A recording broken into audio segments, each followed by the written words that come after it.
Welcome to the Standing Committee of Council meeting for Monday, November 17th, 2025.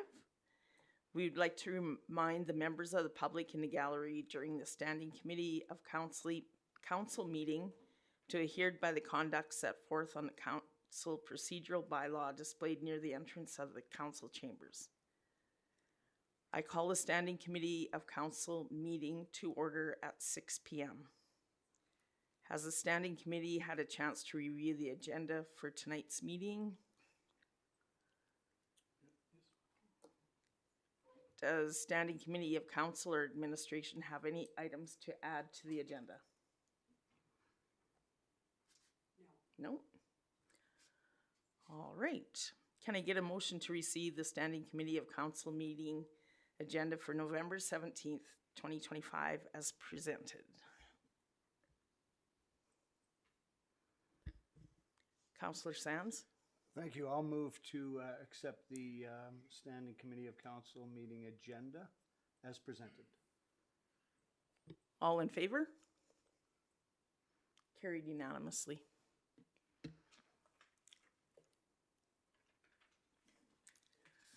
The land acknowledgement.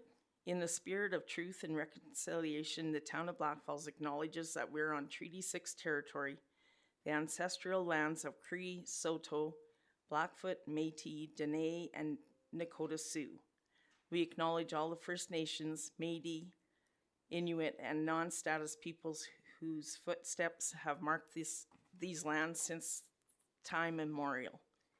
We recognize the inherent relationships Indigenous communities have had with this land and its creatures and commit to supporting reconciliation and healing. We honor the resilience, culture, and contributions of the Indigenous people, past and present. As we gather, we pledge to listen, learn, and take meaningful action toward a future based on mutual respect and understanding as we continue on our journey of truth and healing. We recognize that the reconciliation is not a single act, but a lifelong journey, one that requires accountability, humility, and the center of the Indigenous voices. We have no delegations tonight. And 4.1, request for direction on the 2026 capital budget and 5-year capital plan. Thank you, Deputy Mayor and Council. So before you do have the 2026 capital budget and the 5-year capital plan. The 2026 capital budget has been prepared for review. Each year, the municipality must have an approved capital budget in place before the end of the year. This will allow time and space for adequate planning and executing large capital projects. The capital budget differs from the operating budget in that the projects tend to cross over fiscal years, longer-term plans are required, and funding is primarily from grants, reserves, and debt. The 2026 capital budget is a continuation of the prior year's capital plan with some modifications based on essential infrastructure priorities, sustainability, strategic initiatives, and funding availability. The capital budget includes new projects, future phases, and initiatives for the next 5 years. The funding sources for capital come from provincial grants, federal grants, and town reserves. Decisions regarding individual projects should not influence future tax rates. Appendix A is a draft of the balanced 2026 capital budget and the 5-year capital plan. The 2026 capital budget is approximately, is $2.8 million, just over, and funded from reserves and grants. The 5-year capital plan is attached also. Each year, legislation requires a municipality to develop long-term capital plans. This plan is to acknowledge the importance of the project and having a need in the future. A long-term plan can evolve over time. These items may be pushed forward, dropped, or changed to suit the town's needs based on changing priorities or economic environment. Just one thing to separate the 2026 capital plan to the 5-year capital plan. Council needs to approve the actual capital plan coming up for 2026. However, the 5-year capital plan is just a planning document at this stage and will not need approval. Funding sources have been identified for the $2.8 million. Majority of this year is coming from general capital. So on page 9 of your council agenda there, we do have a list of the 2026 projects. What we'll do tonight, we'll go top to bottom there, and if you've got any questions, I can bring up the director to answer such questions. If there's no questions, I'll move on to the next item until we reach the bottom. Sound good? Okay. Sounds good. Awesome. So yeah, the first item up on the list there is the South Street and 2A intersection. Total funding is $500,000. This is for like phase 1 of a construction project there, using some LGFF grants and CCBF for that project. Any questions on that one? Councillor Hanson? Just before we moved on, I was hoping you could fill some of us in on the many acronyms used in here for the grants so we can better understand them. Grants, For sure. LGFF, and then as we move down in the document, there's CCBF, Yes, sorry, LGFF, yeah, MSI. Yeah, no, great question. Yeah, so it's all common knowledge to us, however, a brand new council. So LGFF used to be MSI Capital, which is Municipal Sustainability Infrastructure Fund. That did get changed 2 years ago to the Local Government Fiscal Framework. So definitely an acronym is a little bit better there. And then the CCBF, if you remember back, that used to be the federal gas tax. The federal government changed to the Canadian Community Building Fund. So quite large there, but they're our 2 major grants that we get each year.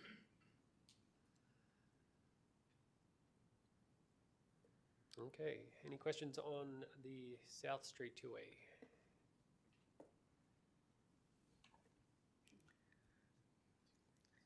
Mayor Swab? Just before we get to that, I did have a couple of questions as well. Just because of the election, we had the Womack's Broadway project that we had discussed with all candidates, and I don't see it on the budget as well as the parking lots. So For sure. I know it was a hot topic, so I'm just wondering where that's going to fit in. Yeah, for sure. We haven't forgotten about it. We do have a thing called carryover reserve. So anything that's been previously approved in 2025 or previously, that kind of sits over in a carryover reserve there. So the current council approved $200,000 for some investigation work on that intersection. And a part of the reserve policy, we reallocated another $700,000 to that project that hasn't been approved yet. So there is money sitting there for future direction. 200 has been approved, and I'm not sure how much is spent to date. However, there is some money there. The Eagle Builder Center parking lot, that has been slated for 2027, and it's unfunded at this stage. So one thing about a capital plan, it can be unfunded. So we have recognised that, hey, we've got a placeholder there. If councils decide to change, to make that a priority, we'll definitely go back to the table, find some funding sources for it. But to balance the 2026 budget, that has been pushed to 2027. So, And then my other question is, when does the paving of South Street to McKay Ranch, where does that fit into the capital budget? okay, I've seen the South Street intersection, I just didn't. for sure. And I'll put it over to Director Warren. It will be probably phase 2 of. Yeah. So Council, Your Worship, the South Street and 2A intersection would be in 2 phases or some sort of combination of the 2. So the intersection itself, the widening on the west side of the highway there, as well as the traffic signals if they're warranted, and then the repaving of that area, and then everything east of there all the way to 27-0 is included in that $6.7 million. Okay. But again, that's going to be determined through design. We haven't done pre-design in there, so we want to look at things like, okay, do we want to have a pedestrian access in there right away, or do we want to wait for that as a future phase? Some other things like that. So we want to go out and talk to the public about what we're thinking about doing, but before we do that, we even have to just determine what sort of scope would be reasonable in that scenario. So we're going to bring that forward. If you guys do move forward with the South Street and 2A intersection design, then we'll look at finalizing that scope and then going out for engagement, some sort of engagement. Obviously, we want to still have the project built. It's just how it's going to look in the end you know, what we want to put in our money now and what we want maybe save for the future, throwaway costs and whatnot. And so, yeah, that South Street 2A intersection will be a new project, and we'll go through the design phase and then move into the public engagement and then the construction phase. And obviously this is a project that a lot of the members from McKay Ranch have wanted for a while. We just want to see which is going to be best to, obviously we've got to do the intersection and the paving. It's just a matter of how that's going to fit into our projects and financials moving forward. So Perfect, thank you. Thank you. if anybody has no more questions about South Street and 2A intersection, I'll turn it back Oh, over to the director. No, we've, Oh, yeah. sorry. Councillor Brown? It was actually a good segue. Hi. There were some questions over the classification of the south side of South Street and how that development was going to proceed. Is that going to be considered in the planning and design phase, or is that something separate from the McKay Ranch residential considerations for this project? Sorry, Councillor Brown, south of South Street? Yes, on the south side, in the development plan, it was sort of undetermined on, classification of that land. Would that be something that plays into traffic volumes into that intersection? Yeah, so that is, you're talking about Lakeside Yes. area structure plan? Yes. So it would be something similar to that. So the traffic volumes will be built for ultimately a 4-lane urbanized industrial road there. But right now, we'd be having lots of capacity just to pave that area as a 2-lane for a number of years. Obviously, we'll have to go through that exercise and figure out how much time that gives us. But it's also going to be through negotiations with Lacombe County as well too, because there is that county park there. We're hoping to talk to them about getting some sort of cost contribution on that as well too. Yeah, so to answer your question, whatever development that happens to be there will probably more than likely be residential, so the volumes are going to be pretty straightforward. But what that happens from a area structure planning point of view is going to be determined as to whether or not we keep that area structure plan in place or not. Okay, thank you. Councillor Hanson? Thank you. So dating back to when administration had wanted to put the RV dump station down there, we discussed this intersection and the dangers that it proposes. So I am not for keeping this intersection as is, as our town has grown. I am for, as many residents have discussed, trying to align it with Blackfalds Crossing Way. The intersection as it sits right now, if we're putting a light on that highway, you're coming southbound down a hill in the wintertime. I'm not for, I think that presents a hazard, putting another light there. We're creating congestion. We have a beautiful intersection at Blackfalds Crossing Way. I would sure like to find a way to swing that road in behind Cosmos and align it so we have a little bit of an east-west connector that we wouldn't have, because that South Street's never going to open on the west side through that short residential path, is it? It could eventually. It would be a pretty long time from now, like we're talking 20 plus years, if not 30. I think we need to rethink this. Like, I'm for improving South Street. I think the residents want it down South Street. I just think that just keeping the same intersection that's been there since the town was 1,000 people lacks imagination. I think we need to have more imagination in that. Yeah, my concern is, again, the traffic light as people are heading southbound. And again, the troubles we have without having an east-west connector. Some of us have discussed in the community about connecting South Street on both sides to Blackfalds Crossing Way, and that would alleviate traffic out of the EBC if we ever plowed that road through Rolling Hills Estates as well. So there's an opportunity here to do something rather than just paving an intersection, I think, and I wouldn't be for investing the money in that intersection as it sits right now. Yeah, thank you for that. I guess I can speak on a couple of those things. So the intersection configuration that's been proposed along Highway 2A was done through a study back in about 2016 or 17. The plan was to get the provincial government to allow us to basically keep all those intersections open, including South Street. There would be a future closure of another street to the north, but that's neither here nor there. So that whole entire area has kind of already been defined through transportation master plans and other things like that. Not saying we couldn't look at that as well again. There'd just be land acquisitions and other things like that.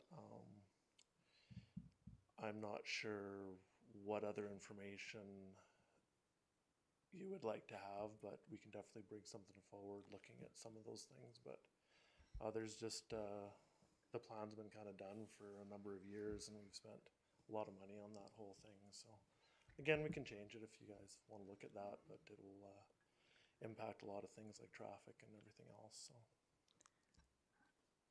I have a question or a suggestion, and I'm not sure if it's a good one or not. What about on Parkwood Drive, if you extended that down to South Street? Would that be an option so that you wouldn't have that dangerous hill on that, at that intersection? yeah, that was an option we looked at years and years ago. We ended up not purchasing that property that was up on that hill and moving that whole area down through there. But yeah, through the traffic plan that we had looked at through Alberta Transportation, we are meeting all the requirements of that hill and that whole intersection there. With signals, it would be a lot better as well. With the widening as well too, it will help. We have done about 3 or 4 interim upgrades, 3, 2.5. So basically what happened is originally that intersection used to be a straight T, and then we ended up widening it just on the one side so that people that are turning left or turning right onto the highway wouldn't have to sit behind somebody turning left. So that was the first thing that we did. And then Alberta Transportation widened it, widened that access on the one side the last time they paved it for another little bit of a width there, so that when people do sneak by going southbound, it's not quite as dangerous. And then we'd be looking at doing this upgrade here, which would essentially widen that whole area and make that whole thing a 4-lane roadway in that area, as per that study that I was talking about that we looked at in about 2018, I think it was. I'd have to look it up. The plan is to essentially keep all those roads open and have a right in and right out off of Indiana. So if we wanted to go a different way on that, we could definitely look at that, but that would be a whole bunch of reconfigurating for sure. The reason why we want to move forward with South Street is obviously because the transfer station's there, as well as the Marion Cliff Soper Park, as well as the traffic coming down off of McKay Ranch is they've been asking for years for it to have that paved. And then the other item too is that Panorama and Park, where it combines there in just south of this intersection, that'll actually come down and tie into this roadway as well too in the future. So, and then of course the safety items on the highway there. So, yeah, just leave it at that. Okay, so do we want to vote on each individual one, or just kind of do a summary at the end? And I know Shane has another comment, but I'm just... Sorry?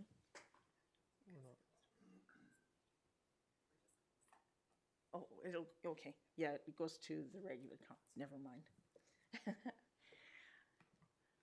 Okay. I just don't want this to get misconstrued, as was just said, is that people that want to do something different and reimagine it, everybody's for moving this forward. I don't like that statement of like, we just want to move this forward. Well, I want to move this forward as well. I just don't want to end up with another Womack's Broadway scenario by moving something forward and not putting the proper thought into it for a long-term vision. I think that everybody would be for that, but the hazards that he'll propose, I would question the, having sat in on the QE2 intersection open house, they talked about the slope of going down to the river and how that doesn't meet current standards. So I would question that the slope there meets current standards. That hill's been there forever, and they changed the requirements of that. So not only coming down the hill to the south, but if we're not going to get highway improvements, that is a dangerous intersection there, because you are also, when you go to travel north, when you are turning right, sure, there's a right-hand turn lane on South Street, but again, you're turning in highway speed, trying to go up a hill, you know. So again, when we talked about putting the RV dump station there, you were towing a trailer trying to do that, but still, in the wintertime, that's not an ideal intersection. Again, I'll just reiterate that, and I'd like to get away from the fact that people that want to speak up aren't for moving this forward. I'm very much for moving this forward. I just want to listen to the people that live in our town, and the experts are fine. And I know lots of studies have been done, but the people that drive this every day, I think have a different opinion. And I welcome an open house and a workshop, much like we had for the Broadway Womax one in the fall. And I'll leave it at that. Councillor Brown? Hi, thank you for that, Councillor Hanson. Just for clarification, the front-end engineering and design has not happened. You're requesting approval for the survey, traffic assessment plus the feed? Is that what we're tabling right now?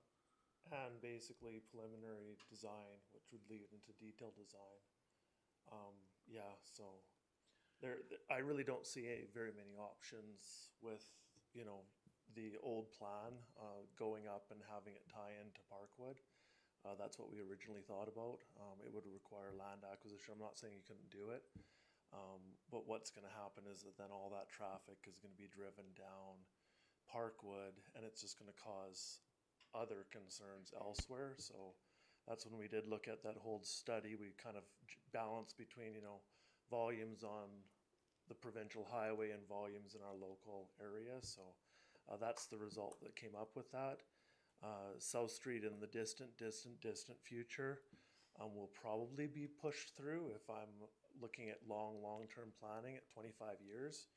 Yes, that will probably happen, because at that point you need to have east-west collectors every, you know, couple of quarter sections, right? So you do end up getting that area. It would be similar to like, you know, in Red Deer where you have the Sunnybrook Road that could possibly go through the mall area there and go connect to the east side, but they never did that because of these types of things. I'm not saying you couldn't, it's just that, you know, our residents and businesses in this area are expecting that road get upgraded, and like I think they're going to be frustrated enough that we're waiting for 2 or 3 more years before this happens. So great conversation. I think that they're definitely valid. I'm just trying to build the capacity in the areas that we've kind of outlined.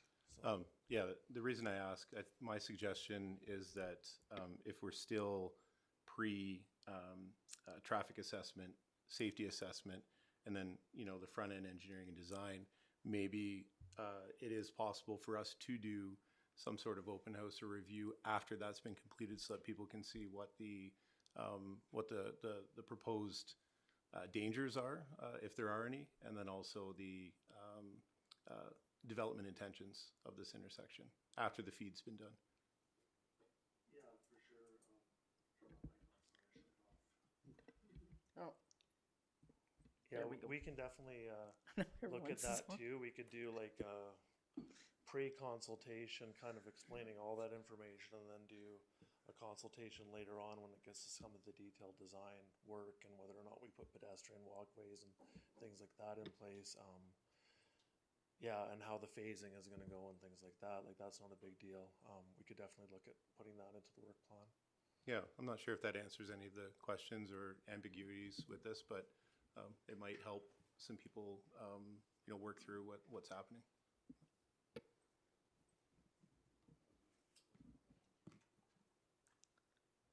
Do you have something, Jim, or not? Sorry, Councillor Sands.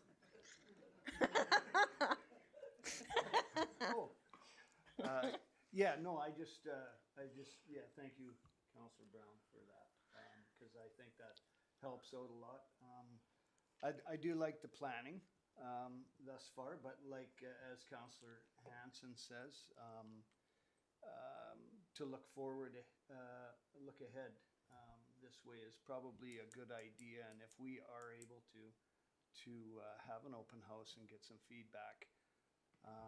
I'm not sure what that looks like, but I would be in favor of that as well. Thank you. Is there any other questions on South Street?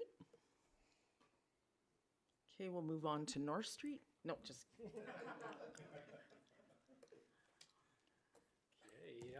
Yeah, so next up we do have the articulated loader, 60-inch angle Broom, $17,000 coming from the general capital.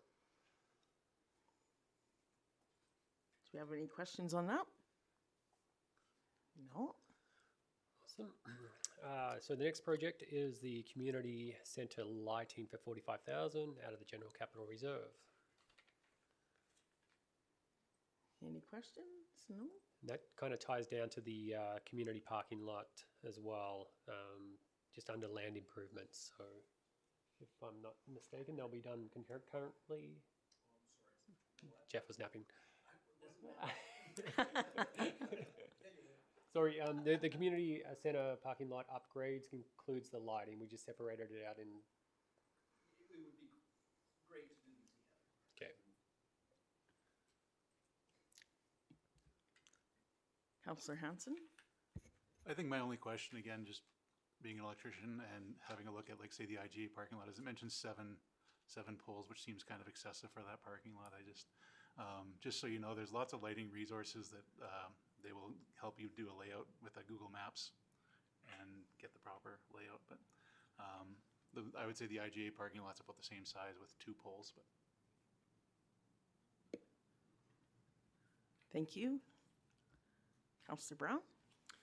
Hi, a couple questions. In the report, it cited that it was near end of life. I'm just curious to know what that means. And then I'm also curious to know if there's any potential future work to be done on Womax that do involve some curbing, paving, that this could be tied into as well.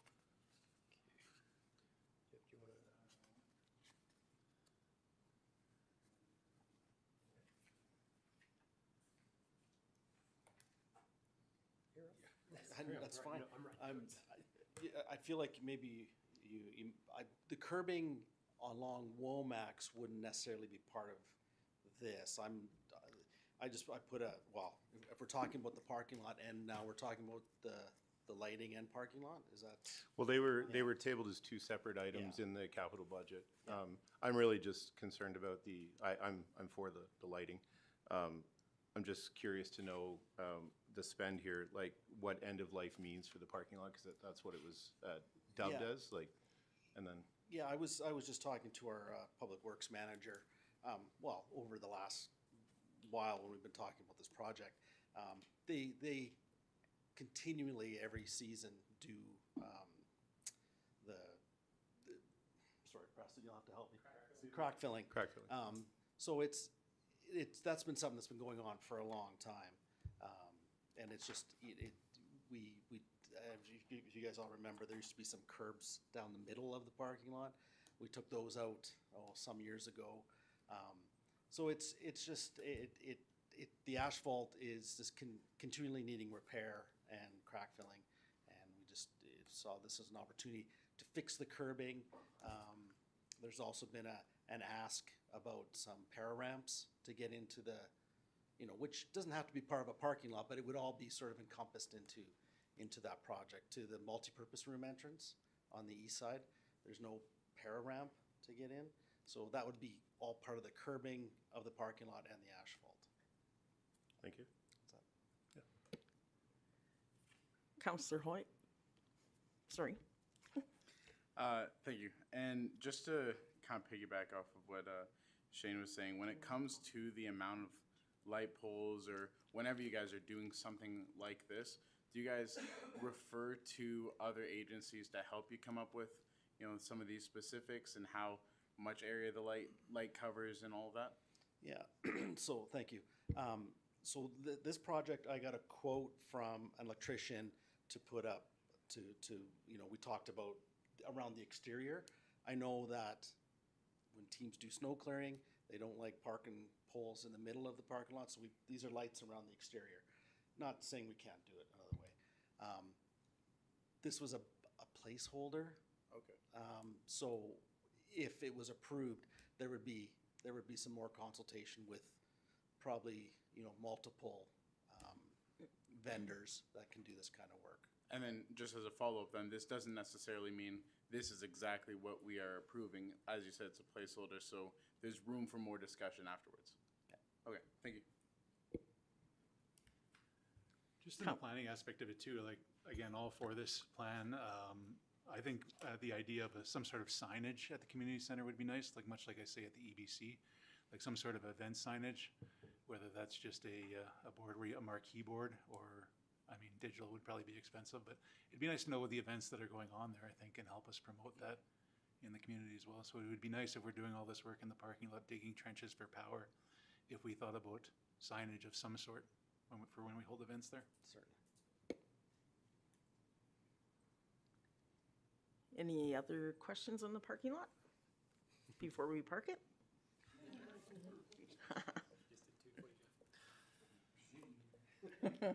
Okay, so next up, we do have the Eagle Builder Center Jumbo-tron netting cage.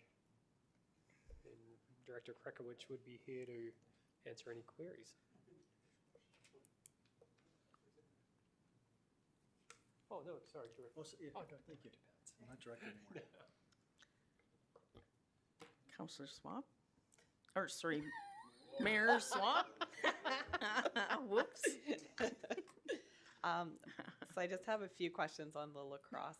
Yes. How many youth play lacrosse in our community? When I was talking to Evelyn, I think there was 80, I do believe. So there's 5 teams last year. 5 or 6, was it 6? I can't remember. I think it's 5 or 6. They do play on Tuesday, Thursdays, and Saturdays. So on Tuesdays, they go for 3 hours, the same thing on Thursday, and then 2 or 3 hours on the Saturday. So, and the amount of money that we make from minor lacrosse is about $8,000 a year. And then my next question is, how many tournaments do we hold a year for lacrosse? It varies each year. I think they had 2 last year. I don't know how many they're going to run this year, 2026, but it's usually around 2 or 3. Okay, and then more subsequent here. Is there a need for dry floor space in Blackfalds or Central Alberta? For lacrosse? Yeah. Lacrosse is not it's not really a growing sport. It was back about 15 years ago when we brought lacrosse into our community. I was a president at that time, so I did bring it in. We had a lot of kids coming out to play. I think we had 7 or 8 teams at that time. We are getting calls from the Central Alberta Lacrosse Association. They're looking at coming just to do a couple of hours here and there. They're not liking the Daw Center, so they asked us if they can use Arena 2. So they do like our Arena 2, for sure. Perfect, thank you, appreciate it. You're welcome. Councillor Hanson? Oh, sorry. No worries. So I struggle with a bit of this over the years, like having sat in. I find some of the arguments disingenuous that the cost, the revenue doesn't outweigh the cost. We held concerts there this year that cost $86,403.12, which generated a revenue of $18,413 at a loss of nearly $68,000. So I find that argument is convenient. We use it when it's convenient. So I'd like that to change as well. We do lots of things in this community that the costs outweigh the revenue. Also, we received money from Blackfalds Lacrosse. People supported Blackfalds Lacrosse through DIDS, the Dual Ice Development Society. I find it a little bit, I don't know if fraudulent is the right term, but we took money from a nonprofit for it to build this facility. So I would very much like lacrosse to be able to use it. Lacrosse is, correct me if I'm wrong, it's our national sport, is it not? It is, yeah. Yeah. And I would say it's growing. My friends' kids are more into lacrosse than they are hockey these days. I can't speak for everybody, but I think it's they're playing It's a good sport, yeah. box and field lacrosse in the summertime. So yeah, I really always struggle with the fact that we took money from a nonprofit, registered nonprofit, and that the people that supported that nonprofit cannot use the facility. I guess that's all statements on my part. My question is, do we have a written agreement with the Bulldogs? guaranteeing that was there an agreement that their score clock had to be installed there? Is that guaranteed for the use of the facility? No, it's not, no, we don't have a letter that's guaranteed, no. Okay. Or the owner at that time, Doug Quinn, wanted to put it the score clock in. Yeah, it's a We tremendous decided to. score clock, Yeah, but for again, sure. when the building wasn't designed for the score clock, I imagine if we had designed the building for the score clock, the roof would be higher and the score clock would be somewhat higher, I guess, if we had thought of that in the planning stages. Capital would have went up on that too, but Pardon me? the capital part of it would have went up too, so. Yeah, again, we put something in after the fact, so it's cost us. So I would like to explore that a little bit. I'm also wondering if, I guess subsequent, have alternatives been exhausted? Like, so I see in there that scoreboard costs $600,000. Roughly, yeah. Yeah.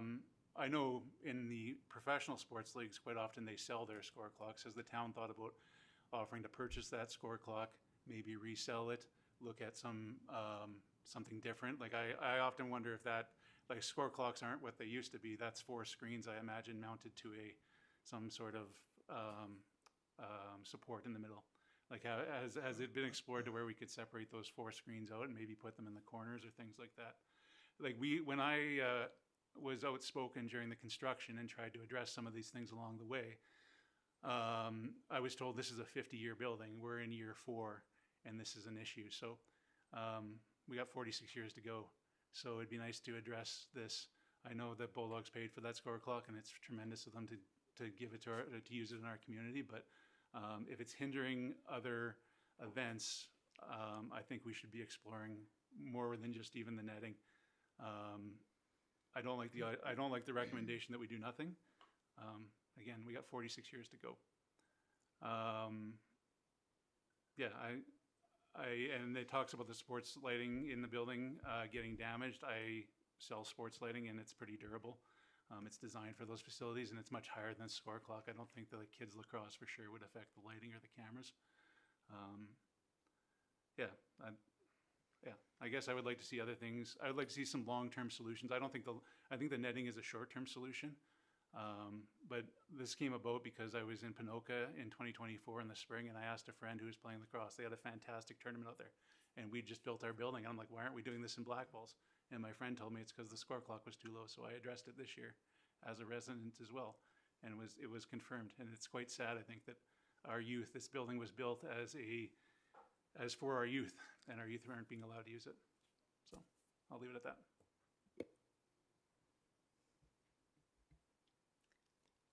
Councillor Hoyt? Thank you. Just a question regarding the use cases for the net.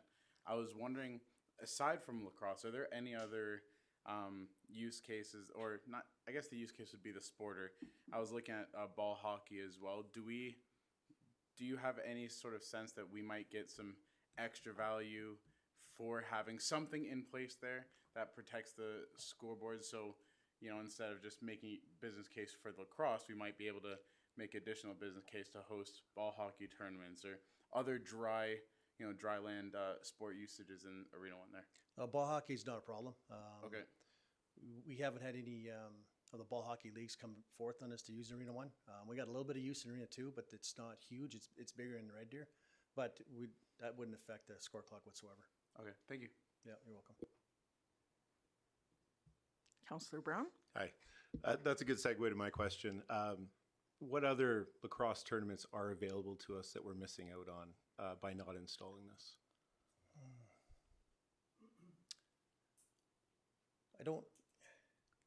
I think there is enough time on Arena 1, on Arena 2 floor to run a tournament. They've done it. They've done it numerous times. But if they want to have a 32-team tournament, whatever else, or 24-team tournament, then we'd have to use both facilities.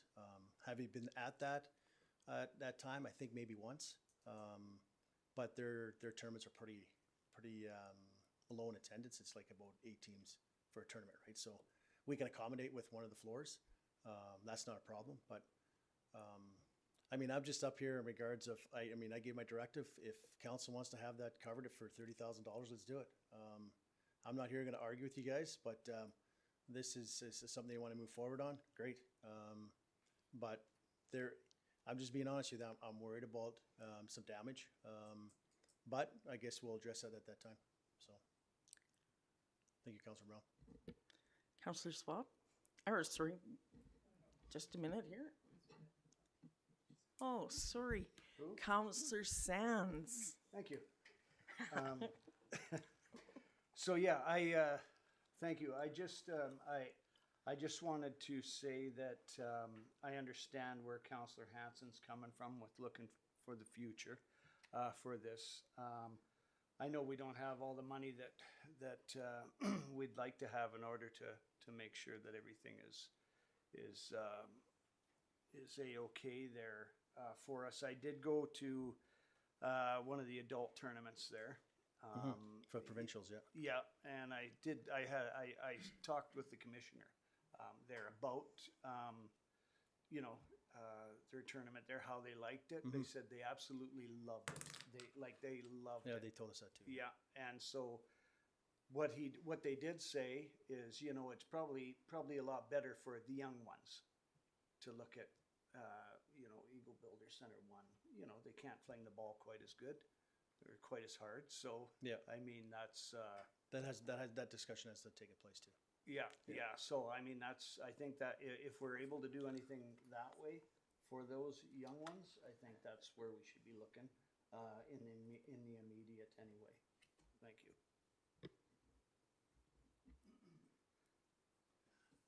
Just to note too that we hosted, you said, as provincials, the last 2 provincials here, correct? Yes, we did, yep. Yeah, and I'm sure they love the facility, but again, when we talk about economic development of our town, it sure would be nice to showcase that new facility for senior lacrosse too in a provincial setting. I think we're missing out. I'm for the netting as a short-term solution. I would very much like a long-term solution that allows that facility to be used all year round by multiple sports. And also, it's not an argument, it's a discussion. It's not a vote. I just want to have a discussion here. Mayor Swab? I'm just wondering, because in the past, we've had nonprofits come to our council to speak on behalf of certain things. And this would be something that would be great to have engagement with lacrosse as a council, because we want to be fiscally responsible with what we're doing as well. I do understand that they would like to use the arena. I would be nice to hear like how many tournaments they could possibly have Yeah. if we were to install this, and what else would, like how else we could benefit lacrosse for this. So, I mean, we have set a standard with our nonprofits, and I feel like it would be great for lacrosse to maybe come forward as a delegation so that we Sure, can yeah. actually hear from them. Yeah. And we are going to be meeting with them probably next month, myself and the CEO and the director as well too. So just to go over the future of lacrosse. Yeah, and in the case study on this, there's a lot of questions in it. I would have rather read the options, who's liable and stuff. That's a question that I can't answer, but you guys can answer. Like I thought it could have been more precise, like the other ones seem to be explaining a lot of stuff, and then it's like, the biggest question, who pays for the damage if that happens? Does the town carry the liability or the user and things like that? I found that kind of hard for me to decide, because I don't know any of those items that are in there. Yeah, for sure. Councillor Dennis, in regards of liability, we did talk to our insurance company. It's up to us if we want to take the liability for the taxpayers to pay for damage, or do you want the local lacrosse to pay for that damage, right? You would have to put that into the contract, right? So Or is it the Bulldogs that carry the liability, because that's their sign? they wouldn't carry liability, no. They wouldn't have insurance on that sign? That's something I have to ask him. I do believe so, but it would be, if something fell, like if it was a liability on their part, I think they have the liability insurance for sure, but I'm not sure if it gets damaged, it would be the person that wrecks the score clock itself, right? So, Okay, thank you. yeah. Any other questions? All right. Thank you. Quite the discussion on a $30,000 budget, eh?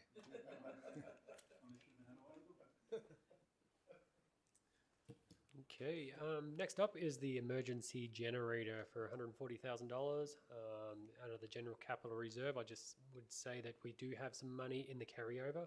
This was a project that was identified probably 5 years ago, and then we're just asking for additional money here to get it installed. Okay, Direct. any questions?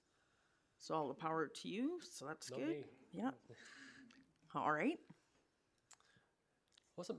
And next up is ERP, which is Enterprise Resource Planning Replacement for $500,000. Sorry, was there a? Yeah. Yep. Sorry. Sorry. I'm just wondering what the power requirements for the community hall is. Like what size of generator would you need for powering that? Not my answer. Very good question. I don't have that answer, Councillor and Mayor.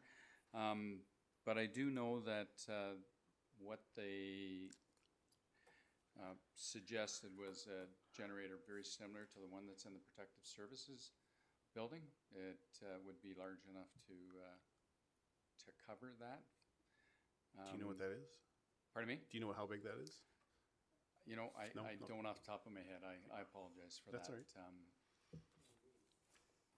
But I can get that information because I do have a company that did provide an estimate. So if I had those documents with me here tonight, I would be able to give that to you. But I can surely get that for you. Absolutely. Yeah, just as the community hall is our emergency services location in case of a tragedy. With the proposed cost of 180 to 200,000 for a generator, I struggle with the maintenance on something that probably isn't going to be used a lot as a permanent fixture on that property. Because there'd be a lot of maintenance. Because if it's not being used and running like in fuel. It will require maintenance, most definitely. Do you know similar to other generators we have throughout the town as well. So, do you have any estimated cost on what that would be to maintain the generator what's the that's average not being cost used? there? So the generator at the fire hall, it's maintained or serviced, we test it every month on a 30-minute cycle. Fuel on that once a year is about $800 for diesel. Servicing of the generator itself, so it does a load test, everything once a year. We do the 2-hour load test on it, and it's about $1,500. And then any significant repairs, batteries or anything, we just had the antifreeze coolant all flushed this year on that generator at the fire hall. That was about $2,200. So we're averaging, I'm gonna say about $3,200 a year on that generator, and it's all computerized. It's all done electronically, so it self-tests every 4 weeks, and we've done it on a Wednesday night training night, so we know when it kicks in and kicks out. So it's being observed, and that does the whole load on the transfer switch and takes it off and on. So this generator here for the community center would be very similar, and it would be maintained in that same sense. Hope that Okay. answers the Yeah, question. that definitely helps. Yeah, I'm No, those are valid questions. Absolutely. I'm just wondering I'm tossed up between a mobile generator and a permanent structure. Like I know I have a 4.6 kilowatt light tower / generator that I could power my house for quite some time if I need to. They're very, very easy on fuel. So, you know, is there another use that the town would have for a portable generator instead of just one location? Absolutely. Yes. Yeah, so we actually had originally a plug at the community hall. And the problem with having a plug there and having an emergency generator that you can put other places is that the plugs have to be all the same, which isn't a big problem. But the bigger problem is that when you have an emergency, you need the emergency generator to turn on right away because you're having people come in there and everything else. So from emergency management point of view, they've actually gone away from doing that. The generator would be substantial. It's a fair size. It's got the diesel there and everything ready to go. Basically, the lights go off and another, the switch comes on and it starts up. So it's instantaneous. There's no trying to figure it out in the middle of winter, how the logistics to get it there and things like that. So really this is kind of the best option forward, and it would allow all the lights and everything to work, as well as some of the emergency power. So it would be, It would provide no break in service, and like Director Warren says, is during an emergency, and that's one of the reasons we chose for permanent, was if we've got it stored somewhere, what's the time that's taking, and who are we taking off the road to drag that to the location, and then wiring in other facilities for a portable generator? Again, a little problematic, and really what are we going to be using those for? When an emergency hits, we do need those, and I mean, I've seen the way the generator works at the Protective Services building, and it's instantaneous. The RCMP doesn't lose any power. It just kind of blinks off and on, and away we go. And that's something that's needed. And for the reception center, we've had occasions over the years where we've had to open that reception center. Fortunately, not when power is necessarily out, but when we need to open it, we need to open it now. And we don't have that time frame to wait. Where are we putting the people and whatnot, especially if it occurs right in our municipality. another thing I was gonna note too is we've got a number of generators for our lift stations as well too, so those are all diesel, well, except for one of them. Well, actually, that one's not ours anymore. So yeah, they're all diesel, and so we do that regular maintenance on all of our equipment, so it would be adding another one of these Right. to the system that would be for backup generation instead of for backup pumping. Have you, saying that, have you run into any issues with, how often are the ones on the lift stations used? Basically, rarely Yeah. is the answer. When the power goes out or if it's a brownout, they will come on. But we do the same testing that Robert does on all those. So we test them in the spring and the fall. And then there's a process for pulling out the old diesel and putting in the winter diesel. Okay. But really, it's well worth the ability to make sure that our toilets are flushing and our water's coming to where it needs to be. And this is just another part of that. So. Yeah, that was my question actually, with the fuel issues, because I know if it sits for any length of time, especially the fuel nowadays, it can cause you problems down the road. Yeah, we have those all ready to go and they're tested regularly, so they do just switch on. Yeah, I can get exact numbers, I suppose, for the maintenance and whatnot, but I think you've got a rough figure from Chief Cote there. Yep. Of the No, current system, if that's. Perfect, thank you.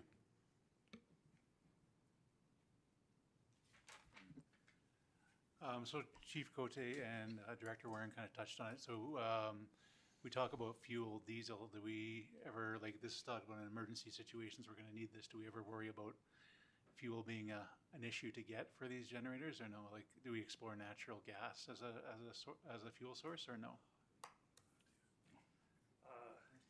Yeah, that's definitely a good question. When we built lift station 1, which we've now given back to the county, or sorry, the regional commission, that actually was done as a natural gas, because we do have that capacity. It's kind of half a dozen one, 6 of the other. With the gas, or with the diesel, you're always putting that.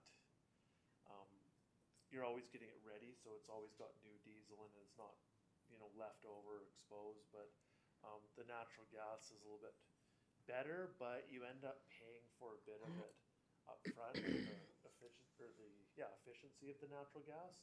So, instead of the generator costing $120,000, it costs $125,000 or $130,000. From, we're okay in central Alberta. There would have to be a lot of things that have to go awry before the natural gas service would go down. We wouldn't have to worry about the pumps. Yeah. But with the diesel, it's just kind of like that tried and true. It's going to start. It's going to work. Not saying natural gas isn't a very good alternative. It's just whenever we look at it from a lift station point of view, there was only one time when, which was about 15 years ago, and we said, okay, yeah, let's put natural gas in there. It is a little bit more maintenance specific too, so you have to have certain technicians work on it, whereas, you know, if it's a diesel engine, it's pretty typical. So those are the pros and cons of the two. We've just kind of flat out said we're going with diesel ever since the last one was put in at the RCMP, so. Yeah, I'd be more for, like, I'd like to explore natural gas as well, again, just because, again, I always think about my house, and if I had a standby generator, the fact that I wouldn't have to line up for fuel in a major crisis. And then just a comment, again, I don't know if I'm overstepping in some of my comments, maybe I am, but as a general comment to administration, I just think that we are talking about 3 projects now for the community center, the 40 or 50-year-old original building. And then none of that is what the seniors have been asking for and what we would need in a welcome center, having handicapped doors. I was at the pop-up market on the weekend, and they propped the doors open. It wasn't very cold, but not very efficient, but likely propped them open because some seniors were coming in. So I don't know how we capture that. It would sure be nice. Like, I like that we're capturing the lights while doing the asphalt. That's some forethought. I sure would like to try and capture those doors in there somewhere for our seniors, for that building, for the reception center. I don't know how we do that, but. Councillor Sands. Oh, thank you. I just wanted to say, I look forward to seeing the size of this unit, this generator. I have a lot of experience working with these things in a number of facilities that I manage. I can say that, you know, on average, I think we're looking at probably a maintenance amount of probably around, at the very, very most, $2,500 a year. And we could look at, I mean, even Sterling doing the annuals on that, and operators can do the monthlies, and it's pretty simple work. I do think that the community center is a great place for this. And I'm just wondering, as Councillor Hanson said about the doors, is there any way that we could look at incorporating some doors over there for what Councillor Hanson was saying? Just because I do think it's important as well. I'm sure it's something we can look at. Okay. I don't know how it would incorporate into any of the current. Yeah, just to note, the doors are in the operating budget. Okay. Yeah. Good, thank you. Thank you. Councillor Brown? Hi, just to add some context, we have a backup generator at our power plant, the fertilizer plant that we have in town. The cost, and I'm sure Councillor Hanson can attest to this, being in the electrical industry, is that it's very reasonable, the budget that's put forward for this, especially if you're implementing an automatic transfer switch, and there's a lot that goes into the installation. The maintenance is rather light as well, as everyone here is attested to, so that's good. I just have one question regarding you had mentioned that this was, I'm sorry, it's probably more for Justin, but that this was carryover reserve to fund this. I just want clarification on that, given that, you know, the recreation contributions reserve is not sufficient for a lot of this activity. And similarly, the Abbey Center reserve is just not there either. So this is what I saw in the 2024 budget financial statements. So I'm just curious how that carryover is applied. And Yeah, so the carryover, essentially, if you've got a $100,000 budget, at year end, you only spent $50,000. We account for that extra 50 that we haven't spent, put it into a carryover reserve, which is not reflected in these balances here. With the generator, I don't have the numbers off the top of my head. How much? I think it was budgeted for $90,000 originally, and there was 17,000 used for the actual planning of it, and it came out at came in at about 156,000. So it was decided to shelve it that year in 2019. 19, good. So So, once again, different reserves hold a different function. So the rec reserves have a specific function for rec facilities. Community hall, we're pulling this out of general capital, and that's really the catch-all for most of our projects. The Abbey Centre's got a dedicated reserve there. We'll never pull from the Abbey Centre to pay for the community centre, kind of different pools of money. However, it's always council's privy to say, hey, I want to spend the Abbey Centre money on the community hall. I'd advise against it, but once again, we can pull money from wherever council sees fit. Thank you.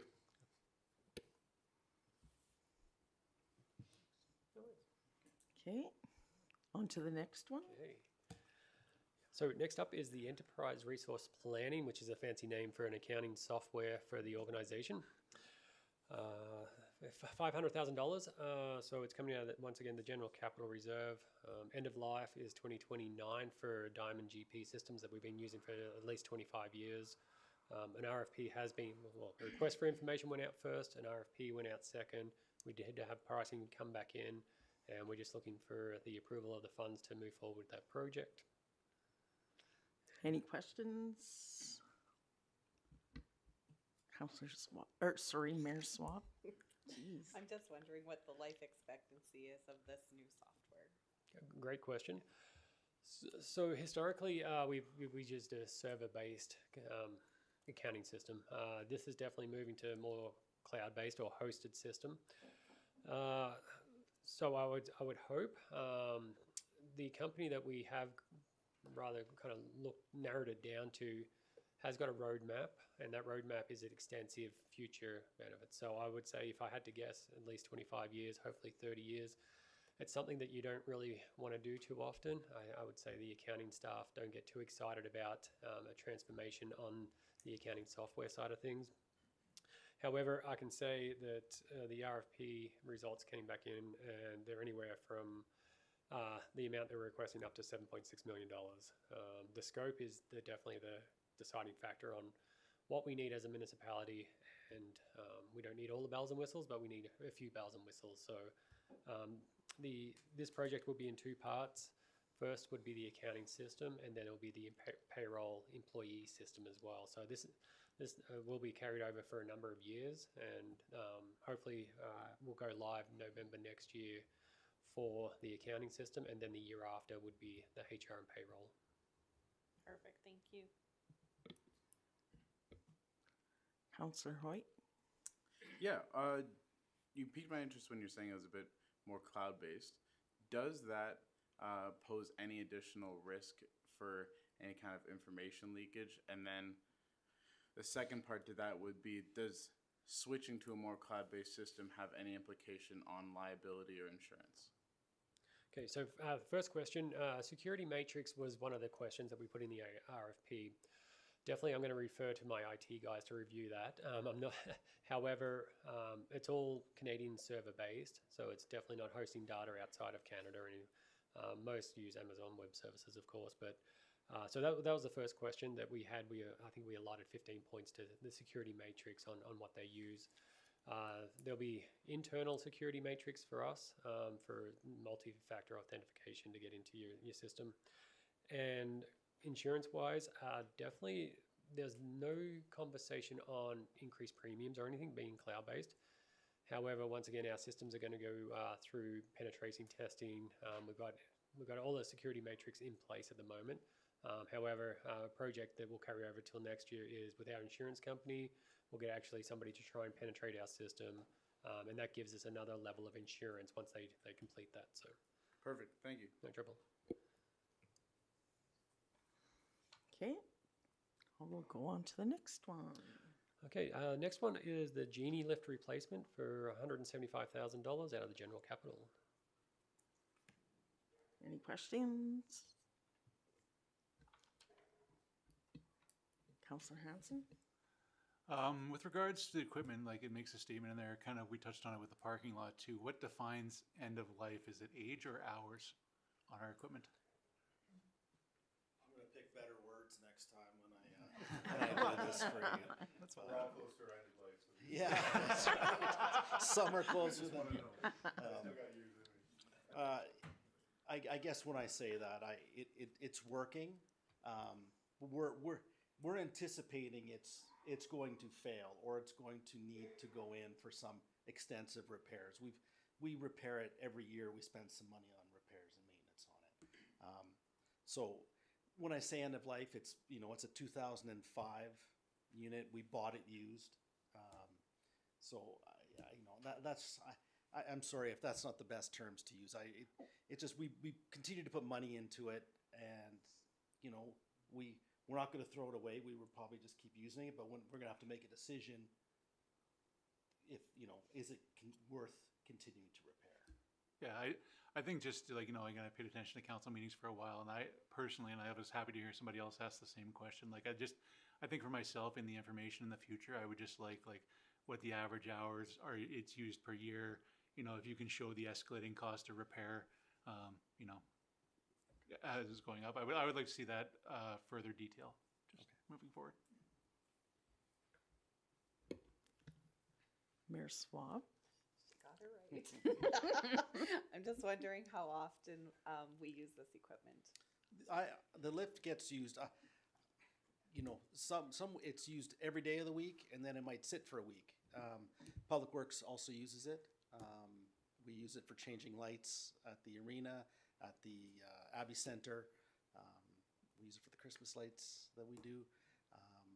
It's used often. Okay, perfect. Thank you. Councillor Hoyt? Yeah, you mentioned that the one that we currently got, what we bought used, correct? And would it be possible to buy another used one rather than just a brand spanking new one? Certainly. Yeah. I think, I don't know how to answer this. Past administration, we went a direction of getting new equipment, because then it was ours and we knew the history of it. So that's what I collected quotes for, was new. You know, if the decision was made by council to say, hey, let's go, you know, buy something that's 10 years old or something, then we would investigate that. Okay, cool. Thank you. Councillor Brown? I just want to highlight that we use man lifts at some of the facilities that I work at. This is actually priced quite competitively for that size of unit and the robustness of it. And I agree that there are some warranty concerns that are probably better handled by the suppliers than our people. And there's also a safety factor too. When people are up in that basket doing the work that we're asking them to do, it's important to have very good equipment.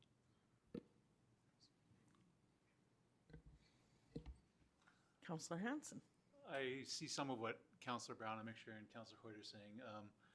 I would say the safety is covered probably in doing inspections and things like that. Warranty is always a thing, but I would like to explore, because there's probably lots of good equipment out there. Again, being in the industry, there's lots of good rental equipment that, again, much like rental vehicles, they don't use that off. You know, they use it for a few years. They hour it. Like, that's why the hours is important to me, right?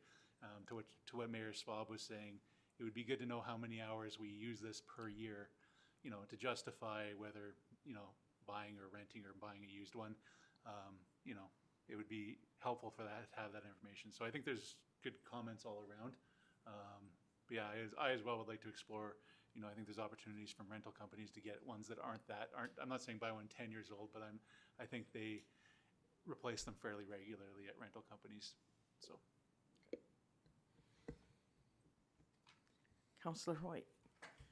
I'm not sure this would be a question for you or for anyone here on council, but do we have the ability to ask either administration or an outside group to do a cost-benefit analysis for those options for us, rather than them just giving us all the engine hours and all of that, and for us to do it? Would it be possible for us to get someone else, or either you guys or someone else, to do that for us and just bring us a cost-benefit analysis, rather than having each of us individually do our own? You know, stats are great, but if you don't know how to use them, they're not as great. You know, they're useless and just extra work. I can talk about that with our team here and see what kind of direction we can move forward on.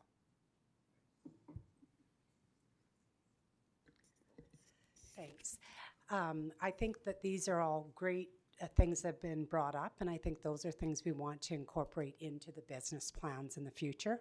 What I'm hearing, I think there's some really good merit in that. So those are things that we will need to start tracking, and it might be a little bit difficult on this current machine because it was used, but certainly I think moving forward we will certainly be able to take these suggestions that have been brought forward. But Councillor Hoyt, that's the business case. We should be refining it to the point that it does do that cost benefit analysis of looking at whether a rental unit or a used unit, and that should provide you with enough information. So we will take that under advisement, and we can work on refining those in the future. Thanks.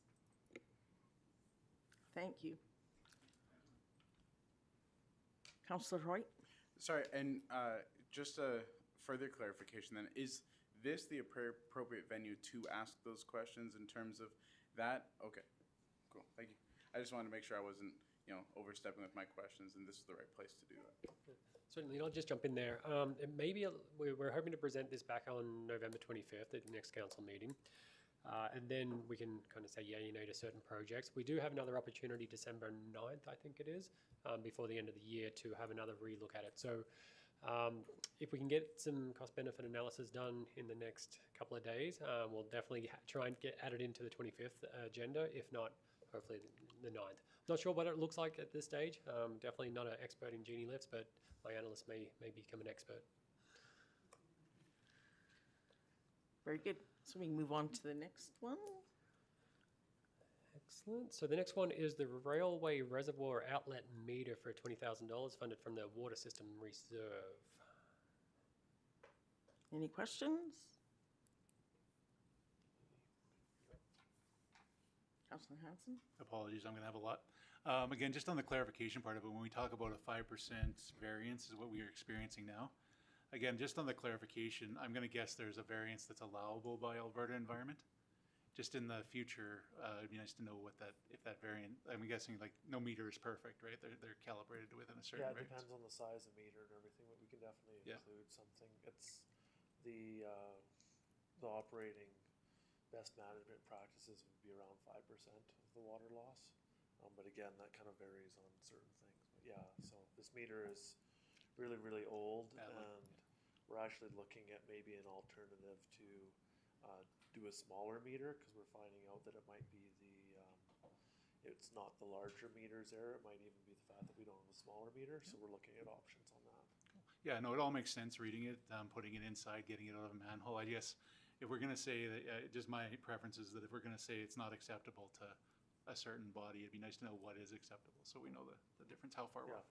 Cool, thank you. Okay. Okay, moving along, we do have security camera upgrades for $15,000 out of the General Capital Reserve. No questions? It's all in focus. We're good to go. Okay, no jokes about this next one. Snowblower loader amount for $246,000 out of the General Capital Reserve. Any questions?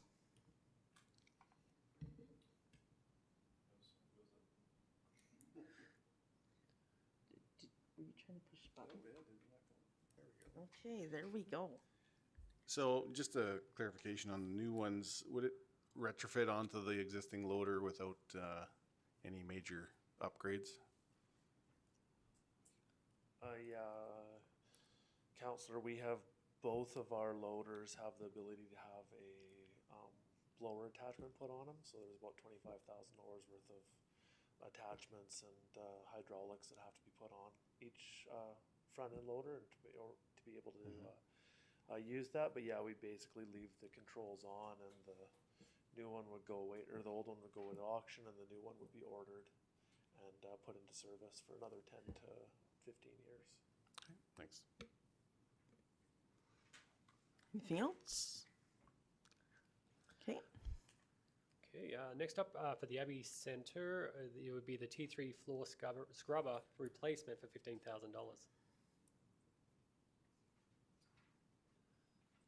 Okay, next. Okay, moving on. The Tarp replacement for the Abbey Centre for $14,000 coming out of the Abbey Centre Reserve, of course. No question? Oh, I'll just comment because I'm talking in detail. I do love the pictures with this one. I think it's fairly self-explanatory by looking at the pictures, so appreciate that. Excellent. And then the last one was the truck mount spreader for $15,000 out of the General Capital Reserve. okay. Oh. Go ahead. What is the current spreader? Is it mounted on, is it a self-contained unit or mounted on something right now? I'm just glad I didn't put end of life. Well, is it? So we have a small spreader on the back of one of our utility vehicles. It doesn't hold a lot of large capacity, so it has to be refilled often. Right. So this would go on the back of, our plan is a 1-ton truck, and it would be able to carry more, and we can, less stops for reloading. Yeah, get the job done quicker. Thank you. Okay. Okay, that's all the equipment. Under facilities, we have mag locks for the Abbey Centre as well.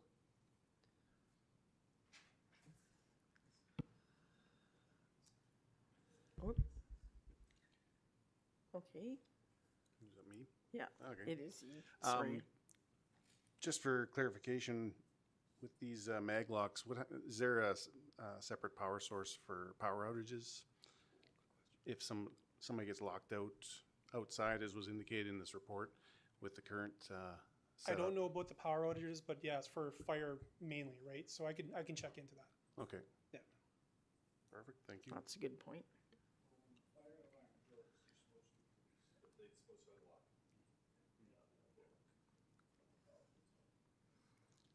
Okay. Okay. Okay, moving along, we'll jump over the community centre parking lot unless any further questions popped up there. Okay.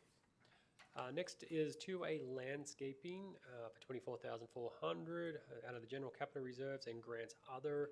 I can tell you about that grant. We did get a beautification grant from Wolf Creek School, so we're trying to use that money this year or next year. Councillor Hanson? So I took some pictures and I'd be happy to share them if anybody wants to see, but as somebody who lives on the east side of town and has driven by that for 10 years, I always wondered why it wasn't landscaped like the original south portion was in 2004. I actually really like the natural trees, and I would debate a bit of the reasoning why they got rid of them, but we've gotten rid of them now, and that's clear. But I think if you look over to the south area, I took some pictures standing at Womack's panorama and the highway there. I think we do the businesses a disservice by, like, I've made many cases over the years for adding trees back to Cottonwood Drive in Indiana, and I've been told by administration that we concentrate on parks. Okay, this is a ditch. I'm not really for spending the money to landscape a ditch. I think it does, like the pictures I took, you can see all the way down to Lube City where there are no trees, and I can't see Curious Tales and 2A Liquor across the street, because those nice trees that we planted in 2004, which were beautiful, are now 25-foot tall trees that block those businesses. And I think we do the businesses along there a disservice. They all have nice landscaping on their properties. Yeah, I'm not really for this one. Originally, I probably kind of would have been, but we haven't done it. And I would say if you look down the street, I think we do the businesses in our community services. They're going to lose out on drive-by traffic by not being able to see. Like, I know the businesses that are back there. If you live here, you know the businesses are back there. But we talk about economic corridors, and the people traveling through our community might not realize that Family Pizza moved in there or whatever, right? So, just Tagging on to what Councillor Hanson said, what is the maintenance cost of that area as it stands right now? Very low. It's just mowing. Mm-hmm. Yeah. So I don't have a number for you. It's Okay. our wide area mowers hit that, every 7 to 10 days. And, yeah, so there's not a lot of, even the south side, those are all pretty mature. So it would just be the pruning and, mulch and stuff, which we haven't done a whole lot. It's it's growing very nicely. But yeah, that's, So I just don't basically have a mowing number on for there. you. Okay, thank you. Mayor Swab? I was just wondering, how much is the grant worth? Don't know that. It's not in the notes, so. I'm sorry, I don't know that. Yep, no, it was I around can't the remember. 10,000 mark. 10,000, okay. Initially, it was 8,500, and then we got an additional 1,200, I think, just from memory, but Okay, at least 50%, or just under 50% of the project.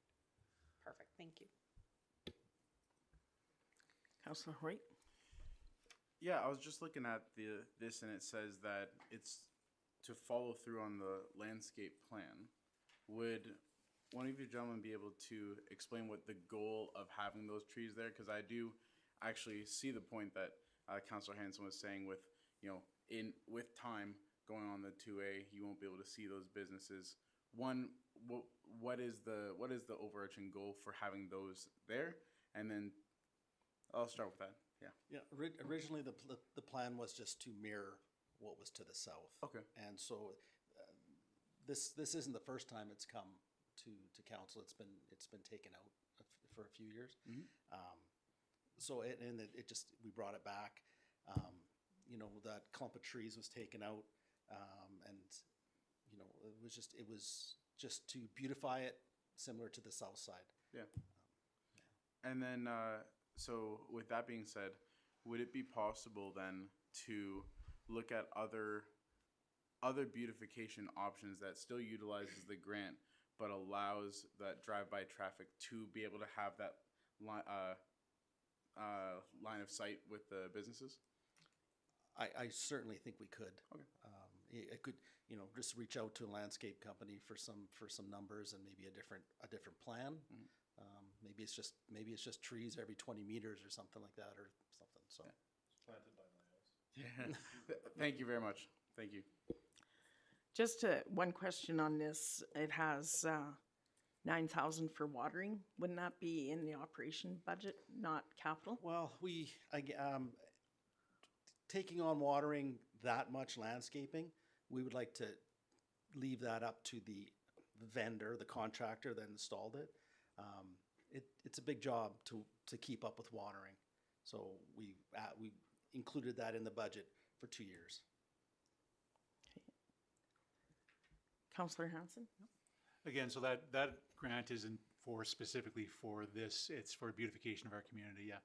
I just see there's plenty of opportunities. Again, I've identified some throughout the years. One happens to be my house, not advocating for that one, but I've seen lots of trees die on cottonwood, and we removed shrubs from cottonwood because they became overgrown and unsightly.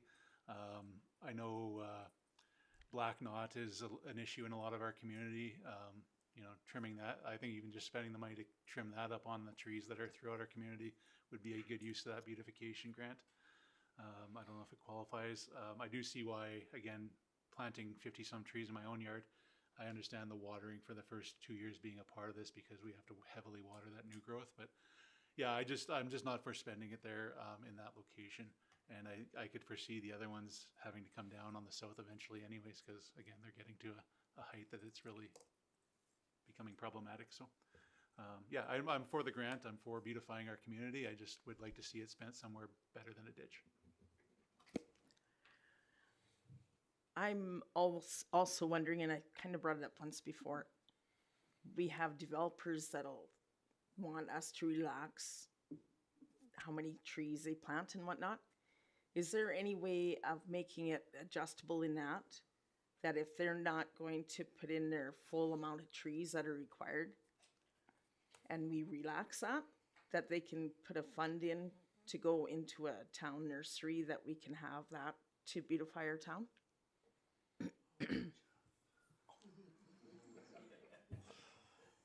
Yeah, we could definitely do that, Councillor Dennis.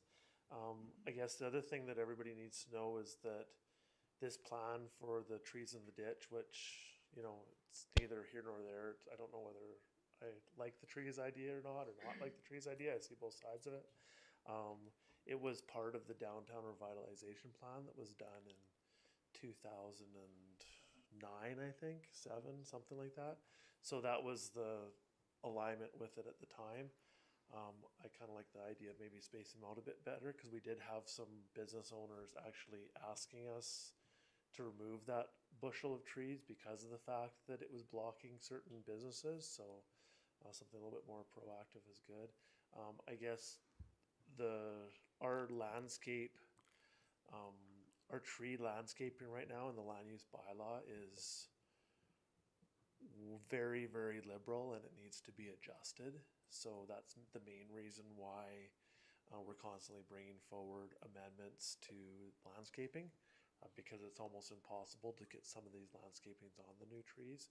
But we could set up some sort of a fund to defer that into it. The problem arises when it's like Alberta Transportation Lands or cottonwood. The cottonwood tree species in there, and they probably need to be adjusted a bit, I think, from what was planned in there.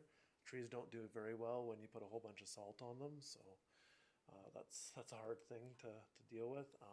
But yeah, we could definitely bring that as a plan forward to have a reserve there specifically for that. But that would have other implications as well too, because then it gives the developer kind of a 1 foot out the window to make sure they can just give you money and then not plant the trees, and then we have to find places to plant them, and then it ends up being a maintenance thing on Jeff's side of things.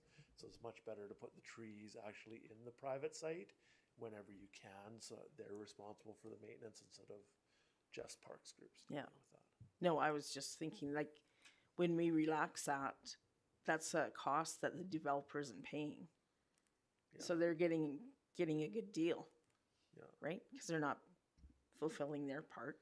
Yeah, and I think So what we'll be they doing, we could fulfill our part. yeah, I think what they're doing, or what we need to do, is bring back the land use bylaw and have it amended so it's a little bit more reasonable, but then look at specific plantings in certain areas. But we have done that in the past. We've said to, like, Castle Guard Storage, for instance, oh, well, they can't plant any trees on there, so we allowed them to plant them on our right of way, but it does end up becoming a maintenance problem for the town as well too. Be careful what you wish for, be careful what you inherit on from an asset management point of view. Councillor Hoyt? And then speaking to just having things there, period, are there any safety considerations as well when we're adding, multiple different trees, shrubs, or whatever beautification, things we want to, or landscaping things we want to put in there? Are there safety implications that are considered, especially along 2A? Because I know there's been multiple accidents on the 2A and Panorama intersection. We've already had people hit the light poles, so it just provides more trees for. That wasn't my people tree's to hit. fault. Yeah. It wasn't my tree's fault. Certainly, that would be, we are working really well together, I think, as departments talking about sightlines and those kind of Okay, things. cool. So I just wanted to add to that. So we try to keep trees out of sight lines of accesses and things like that. There's a triangle that we use. But for the Highway 2A specifically, we have to go through Alberta Transportation requirements, and they do have pretty strict limitations on what types of trees can be in there. And actually, those big evergreens wouldn't even be allowed to be planted in this area, more than likely. So it would have to be something else. Yeah. Okay, thank you. Sorry, Director Warren, I just wanted to clarify something. You said where Castle Guard Storage, the trees they planted there, that Parks is responsible for maintaining those. From what I've seen, I see Castle Guard looks after that lawn in that whole area. So is that their property there, or? They definitely mow the grass along that area, but on the back, I believe that those are all of our trees, so we'd be responsible to remove them and replace them afterwards. But they did put those trees in as part of one of their development agreements. Mm-hmm. Okay, thank you. Okay. So we're gonna branch out to the next one. Okay.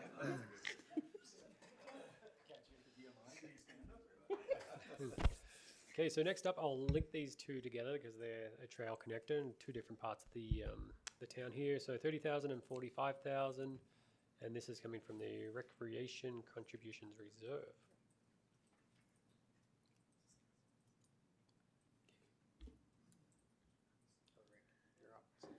Sorry, this is for Director Justin here. Just circling back on the amount that's in the recreation contribution reserve with these, and I fully support them because I believe these connecting trails are a part of our Safer Communities Plan.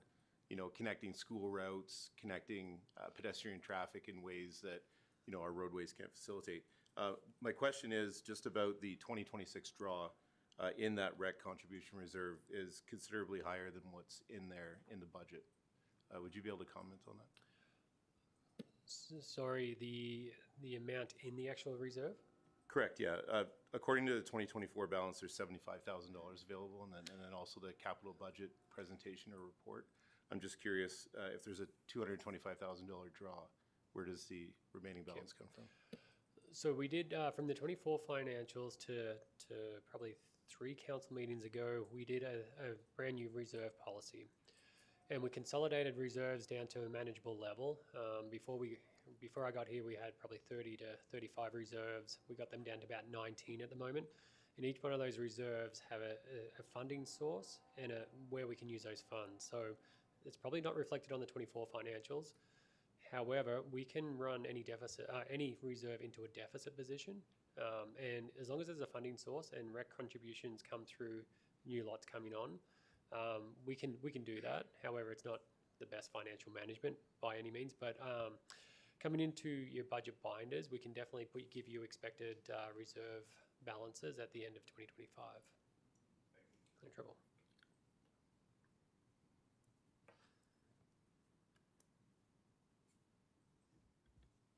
Just wondering when the estimated completion for Phase 6B is expected of Valley Ridge. So they are started now, should probably be completed for fall, summer of next year, Thank you. or sorry, 2026. 6, 7? 7. Okay. Thank you. Okay, moving on. Excellent. Down the path we go. Diamond number 5, General Capital Reserve, 290,000. One thing that we haven't noted is pretty much our rec facilities and whatnot. The county does contribute a certain percentage to account for their users from the county. They're coming into the town there. So I'll open up for any questions.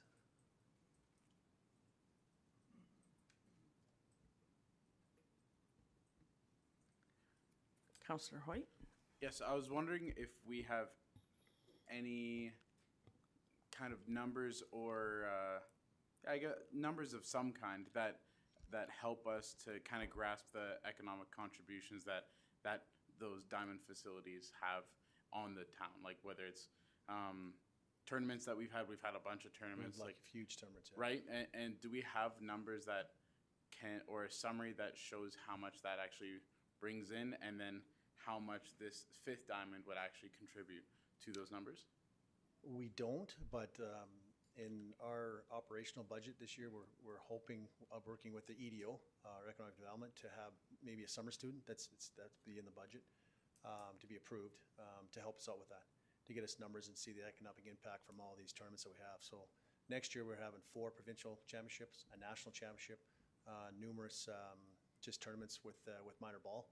So we've got a venue here that's well liked by Softball Alberta and Softball Canada. So you're going to see a lot more, and it is bringing huge economic drive to this community for sure. Yeah. And then just to comment on top of that, I've heard nothing but good things with that park there. So you guys are doing a good job there. Thank you. Yeah, staff does an awesome job. Thank you. Yeah, again, that park has been successful for a number of years. I would say, I feel this is a little ahead of many other projects though in our community. Like I think when we see the usage, it's not that 5th diamond isn't hindering the usage. I don't see. I would rather see, in all honesty, this money spent a number of other places in our community. Personally, and from what I've heard, I didn't hear, been out to Slope, was out to some kids games this year and tournaments, and never heard mention of a 5th diamond in all of our campaigning. I heard lots of talk about other projects in our community, but and again, it's not that I'm not for this. I just think that it could be a little further down the road. Yeah, all I know, Councillor Hanson, is that the softball association or the baseball association has come to us and said their numbers are increasing every year, and they are looking for more diamond space, especially for the practices stuff. Games, I think they're doing okay, but we will need that diamond as soon as possible. But don't forget, we build that next year. It's not coming to play to 2027. So Yeah, to what Mayor Swab said, it would be nice to hear from these groups, though, if we're, you know, much like with lacrosse, if we're doing this stuff, it would be nice to hear them come as a delegation to us as well. well, for sure, yeah, because they talk to us when we meet with them twice a year, right? So talking about their numbers are escalating. So Yeah, just want to comment, the diamonds have definitely increased in usage over the last few years. I've noticed it myself. Question, what other communities in the area offer 5 diamonds similar to what we're proposing here? I know Sylvan does. They have 4 diamonds. Edgar Park has 4. Trying to think, Innisfell, if they got 4 or 5, I think 5. Yeah, I do believe it's 5. And then Proc has 6. Olds has they did, yeah. And then you got some around town, right? So the reason is why we wanted 5th diamond there. It's not just because of the 4. It's because we have 6 diamonds. We need another one for 7, right? That will help us out big time in regards of the congestion problem that we're having, right? So it's that 2 months that May and June we're having problems. So in getting set this, for rental time. sorry, Yeah, go ahead. in this report I was reading, it said there was user groups were turned away. I'm just wondering how many were turned away in 2025? For as in, It just said user groups. yeah, we have turned away a lot of tournaments. Is it because of the extra Yeah. diamond or just No, falling on the just same dates? Well, we've turned away quite a few people because they phone us all the time because everyone likes our venue, right? So Yep. I don't have that number in front of me, but I know that my coordinator has that, right? So he turns away quite a bit. So what is the sponsorship agreement for the ballparks there? Is there potential to fund some of this through sponsorship? It'd be great, but we need someone to do it, right? So that's a revenue stream that we can tap into, but it's who's going to do it, right? So who would check into that?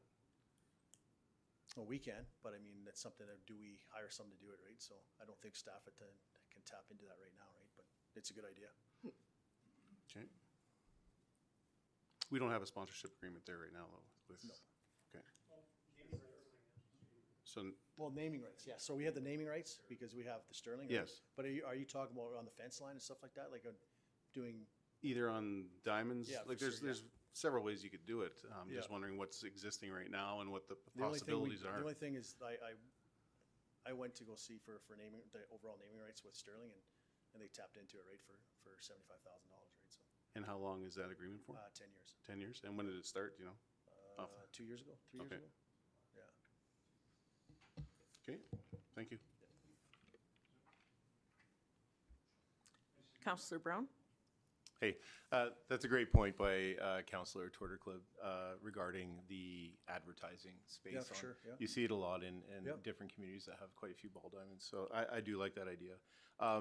Just to speak to Councillor Hansen's question regarding the use case, even our minor sports association, I've been involved with Blackfalds minor baseball for a little while. I can say that the usage level is so high that our house league teams were turned away from practices because there were games scheduled on some of the diamonds. So for our own minor league associations, this is definitely an added benefit.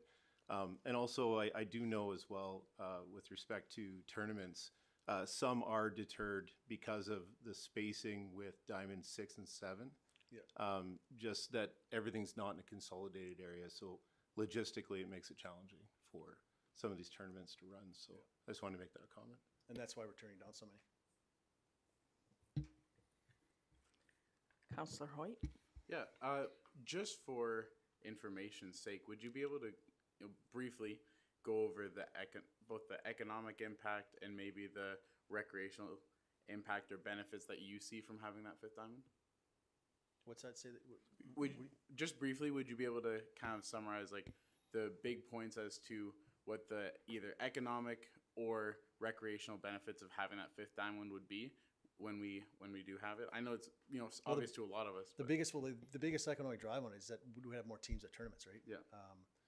Like for instance, when we bring in national championships or provincials, we say we have 4 diamonds. So it's too bad you didn't have a 5th, or too bad you didn't have a 6th, or whatever else. We can have more teams, right? So that economic drive to have those extra teams would make a huge difference too. Cool. Thank you. Yep, you're welcome.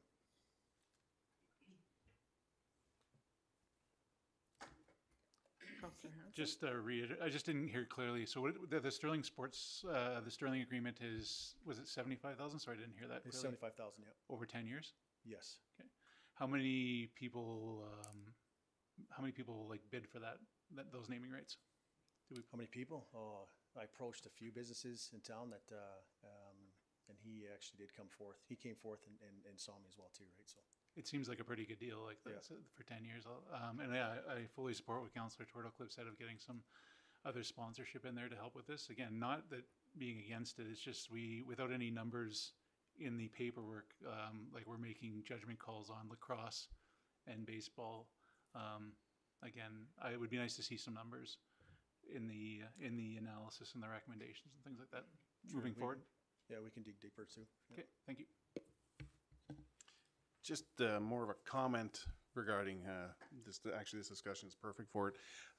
Last week, it's all running together. At Alberta Munis, I can't count the number of times we were talked to by other municipalities and compared Blackfalds to what they're doing and using us as kind of a standard. So Blackfalds has done some good things, especially in the facilities area. We've had a lot of comments on that from other municipalities. So just wanted to make that comment. Yeah, thank you. We do hear that a lot when we go to any provincial conferences or even national conferences. We hear quite a bit of that. So. Okay, moving on. No, nothing right now. I'm getting tired. Okay, last one under land improvements is the tennis court overlay for 140,000 coming out of general capital reserve. Any questions? Next. Okay. Okay, hearing no questions, let's jump down to vehicles. So the first one is the additional transit van for $100,000, mobile and fleet equipment reserve for that one. This one, the money coming out of there, if you remember, we're with Bolt. A part of that agreement, once we left that, we got our capital back from, we used to provide capital to replace the bus. The $100,000 came back to us, the municipality. We popped it in a reserve, and now it's called the Fleet and Mobile Equipment Reserve. So administration's looking to use that $100,000 to replace a van. Any questions on that or comments? Councillor Sands? Thank you. I was just wondering, just considering the interest and whatnot that potentially we could be having with another municipality, if that same size of van would be sufficient, or if we shouldn't be looking at something maybe just a touch bigger. Yeah, thanks for that question, Councillor Sands. So through the chair, we need to replace the existing van that we have. And so that's kind of the best bang for your buck, so to speak. It's a commuter service, so we often don't have a lot of people above that. Let's call it 6-passenger limit at any one time. That being said, the older van would be kept if we did creep over that amount. I know we did talk about that about 2 years ago at council with one of the routes going to the Red Deer College and back again. So we'd have that ability to bring in that van. If we do go to something bigger than that, you're looking at a quite substantial price increase in the neighborhood of like almost double that to get a actual small bus or a larger bus. And then of course with it driving around empty, you don't really want that either. So we are cognizant with the fact that it does limit our amount of vehicle or people we can have in the same vehicle. But that being said, I don't think it'll impact the service for at least, 5 or 6 years. And then any additional changes that we did talk to with other neighboring communities, or if we ended up partnering with them, we would just look at the facility fleets that we have, and we'd allocate certain vans and certain larger pieces of equipment to different routes. Oops, that's not mine. So I've been a proponent of the Bolt, or not, I've been a proponent of transit since we lost our Greyhound service to Blackfalds, so it's about circa 2004.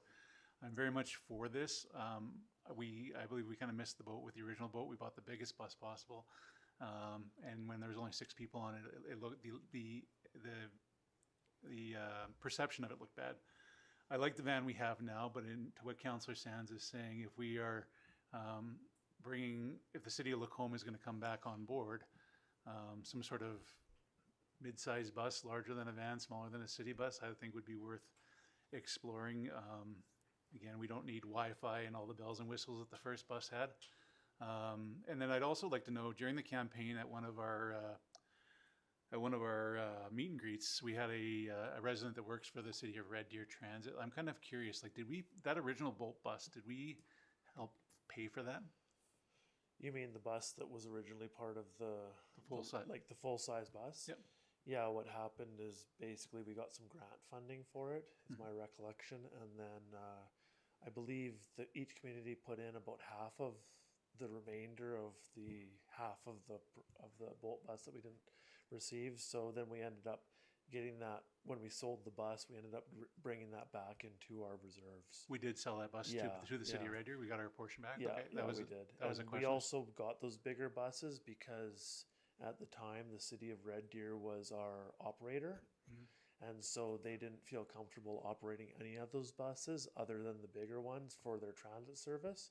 But now they've actually gotten some smaller buses in place. So it ended up being we had to buy the bus that they wanted us to buy so that they could operate it. They operate like smaller handy buses, though, do they not? Like they do, but that's a separate service, and they kind of had that split up between your local transit and the low access. Not to get a big, I just think it was set up to fail the first time by the size of bus. So I like that you've actually been a big proponent of. I've listened to you speak about it, the van we have now, and I appreciate that. I just, if we're buying new, it would be a shame to buy a new van and then next year have Lacombe come on board or something and need something different again, right? So that's just my comment.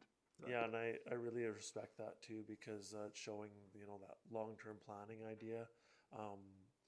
The big thing too we have to realize is that it'll take like 2 or 3 years to get to the point where we'd be partnering with Lacombe again. So yeah, we kind of have to buy right now to replace that van and then look at how we can expand it in the future. Any other questions? Comments? No? All right. Okay, so next up we got the Bobcat 3400 XL utility vehicle for $50,000. And once again, fleet and mobile equipment reserve there. I have a question about that. So, I did say end of life. okay. So that's we're only able to use that in the summer, which is probably for the summer staff. What would the option of buying a pickup truck that maybe we can use for different departments and maybe have the price not too much difference instead of just having a vehicle that's only there that's usable in the summer? Yeah, thank you for your question. I rely on my park staff to give me good advice, and when I talked about that same thing, using a little smaller truck, it's still not as agile as this piece of equipment. So this equipment isn't really on the roads, it's more on the trails. It carries all the way we have it outfitted, it carries all the trimming equipment. Not that a small truck can't do that, but a small truck is just a bit bigger than this piece of equipment. And it's been in our fleet, and it's perfect for what our trimming crew does, but it does sit. Okay, thank you. Councillor Hanson? To what Deputy Mayor Dennis is saying, is there an opportunity, like a lot of these can come fully enclosed or have a lot of these type of utility vehicles can be fully enclosed, can they not, and be used? Is this one fully enclosed? Does it have heat? It has a cab on it. Okay, and does it have heat in that? Like, can it be used throughout the year, or is it It just? could be, yeah. This is more of a UTV. We haven't explored the option of putting a blade on it because it is a bit longer. Yeah. So you know, 1 minute I say it's agile, but it's smaller than a truck. But putting a blade on it to do some of that, we haven't used it that way. I don't know if we would, but it certainly could be used in the winter. It's just we haven't really had a need for this piece of equipment to be used in the winter right now. Yeah, I was just thinking like clear trails or whatever. I don't. We do that, right? Like We do, You yeah. take care of that, yeah. Yeah. Cool. Thanks, Jeff. I'm offering my time to use it in the winter to drive to meetings in Lacombe or anywhere else you guys want to send me. I will use it in the winter. Are you sure? I don't know if it's that comfortable. We'll need a driver's abstract. Just. Any other questions? Thank you. Okay. So next up is the enterprise fleet purchases for $180,000, coming from the fleet and mobile equipment reserve.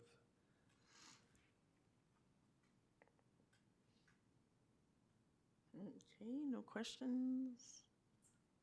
Okay, moving on. So the next up is the command unit replacement of the existing F-150 half-ton, and that's once again fleet and mobile equipment reserve.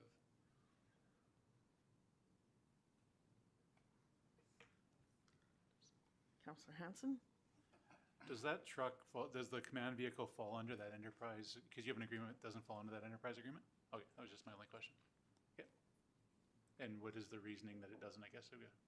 The cost of the actual emergency equipment on it, outfitting it, and for the enterprise to get their money out of it, it's not feasible for them.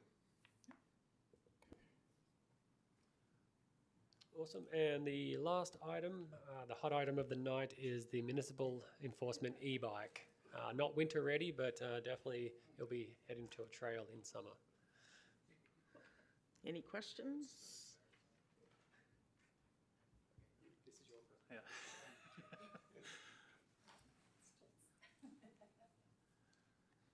I just would like to see if we're going to purchase this. At one time, we had a Segway, did we not? Those are owned by the RCMP. Okay. We do steal them every once in a while, but they do belong to the RCMP. Okay. So I'm a proponent of this. Like, I like this being out in the community. I like the idea of having bike enforcement. I would like to see it used. I just would like to see it used thoroughly. I'd just like to make that if we're purchasing it, because I've seen the Segways in our community but once or twice, I think, in my lifetime. So I'd like to see this used fairly oh, regularly. really? They were out this summer fairly regularly. Maybe yes. I don't get enough. And the mountain bikes were out as well. This is our thought process with this was for the summer student. Give he or her a better opportunity to get out, and also with the number of electric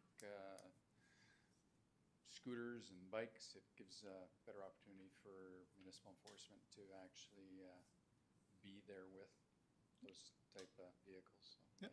I'm a proponent of it. I just, would like to see it used. Yeah, I support this as well. I know we did hear during the campaign about the speeding scooters going down the street and pedestrian safety, so I definitely support this for sure. Good price, too. Yeah. that's for one. Yeah. Scroll down. No. If council is willing, I would go for two. Well, I think they're gonna double. They're gonna double, and then they could also put training wheels in case the balance isn't quite right. Okay, so that brings us to the end of the projects there. So the recommendation tonight is that, I won't have it in front of me. Pretty much standing committee recommends to council to bring this forward for approval. At that time, in November, we'll have a check-in. I've got a few notes down here that will reiterate into the RFD. You can give us a thumbs up, some thumbs down if you wanted the project that we presented in the budget. We'll do that at the November meeting, and then we can go from there.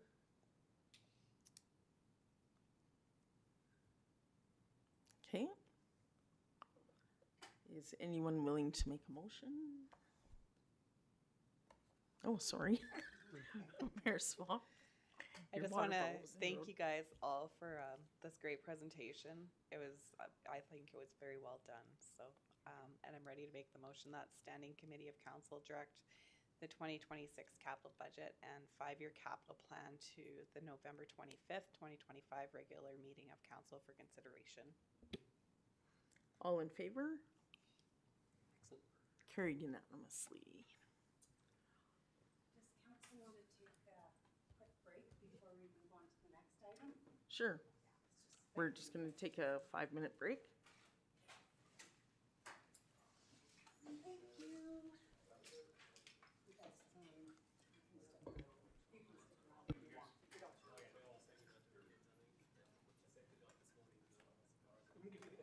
you.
But I'll whip through the report first. And then we can bring it up. Sure. It's cold in here, hey? Yeah, it has. That's We've all good. been It's sitting. keeping me awake.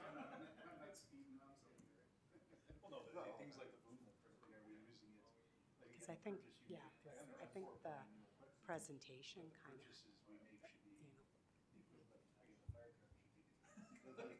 But I mean, like, if we're using a boom lift for 100 hours or 50 hours or 200, that's important stuff to know, right? Whether we, yeah, I'm not sure the round it does. Yeah, I don't doubt that it's well used. Come on, think faster. think faster. Just like, come on. Did you say disaster? I'm not, I could tell a joke about that. Text them. Singing them off tonight. We're gonna get a drum set.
Okay, we're gonna call the meeting back to order at 8:01.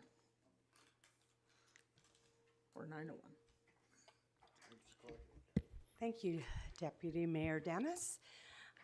So the council committee bylaw came out of the committee audit process that was undertaken in 2024. One of the key recommendations that came out of that was the development of a council committee bylaw.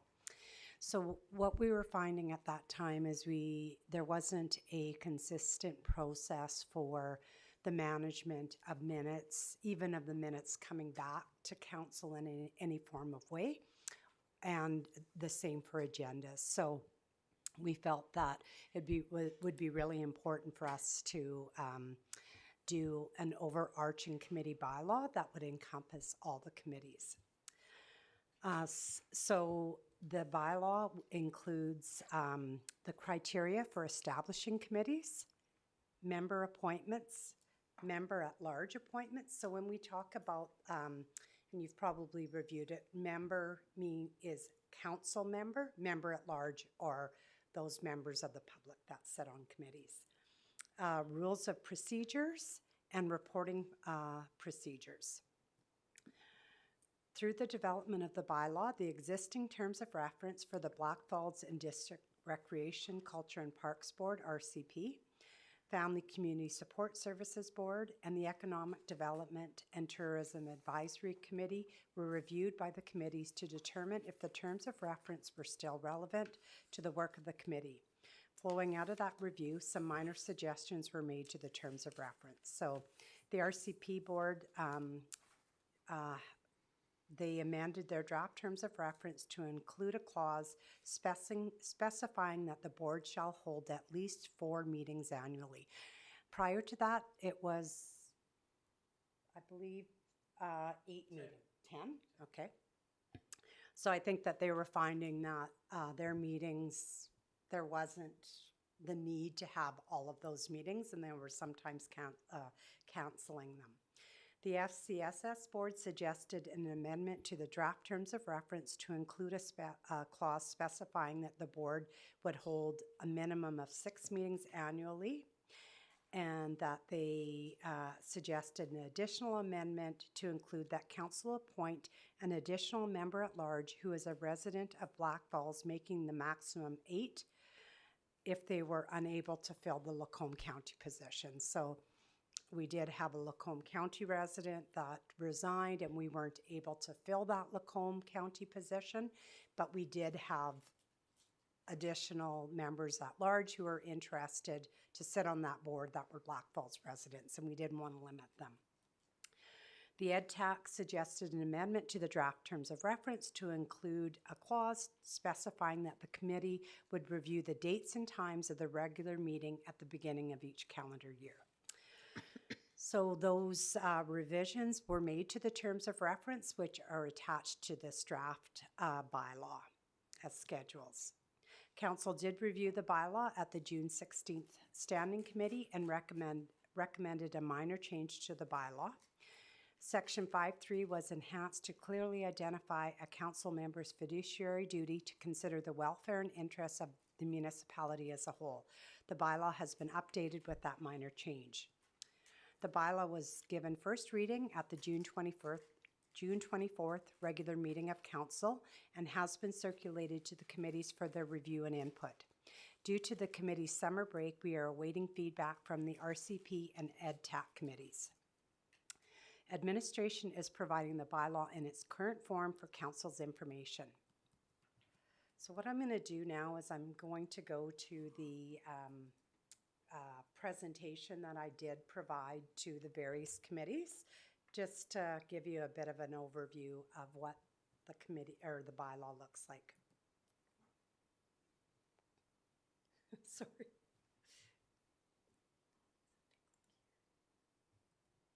Oh, here? Okay. So this bylaw flows out of the council committee audit. Gaps identified in the audit included there was no process to report annually to council on committee activities. There was an inconsistent approach to orientation, no reference in how to deal with midterm vacancies, inconsistency between the lengths of terms, and inconsistent process for review of draft minutes and agendas.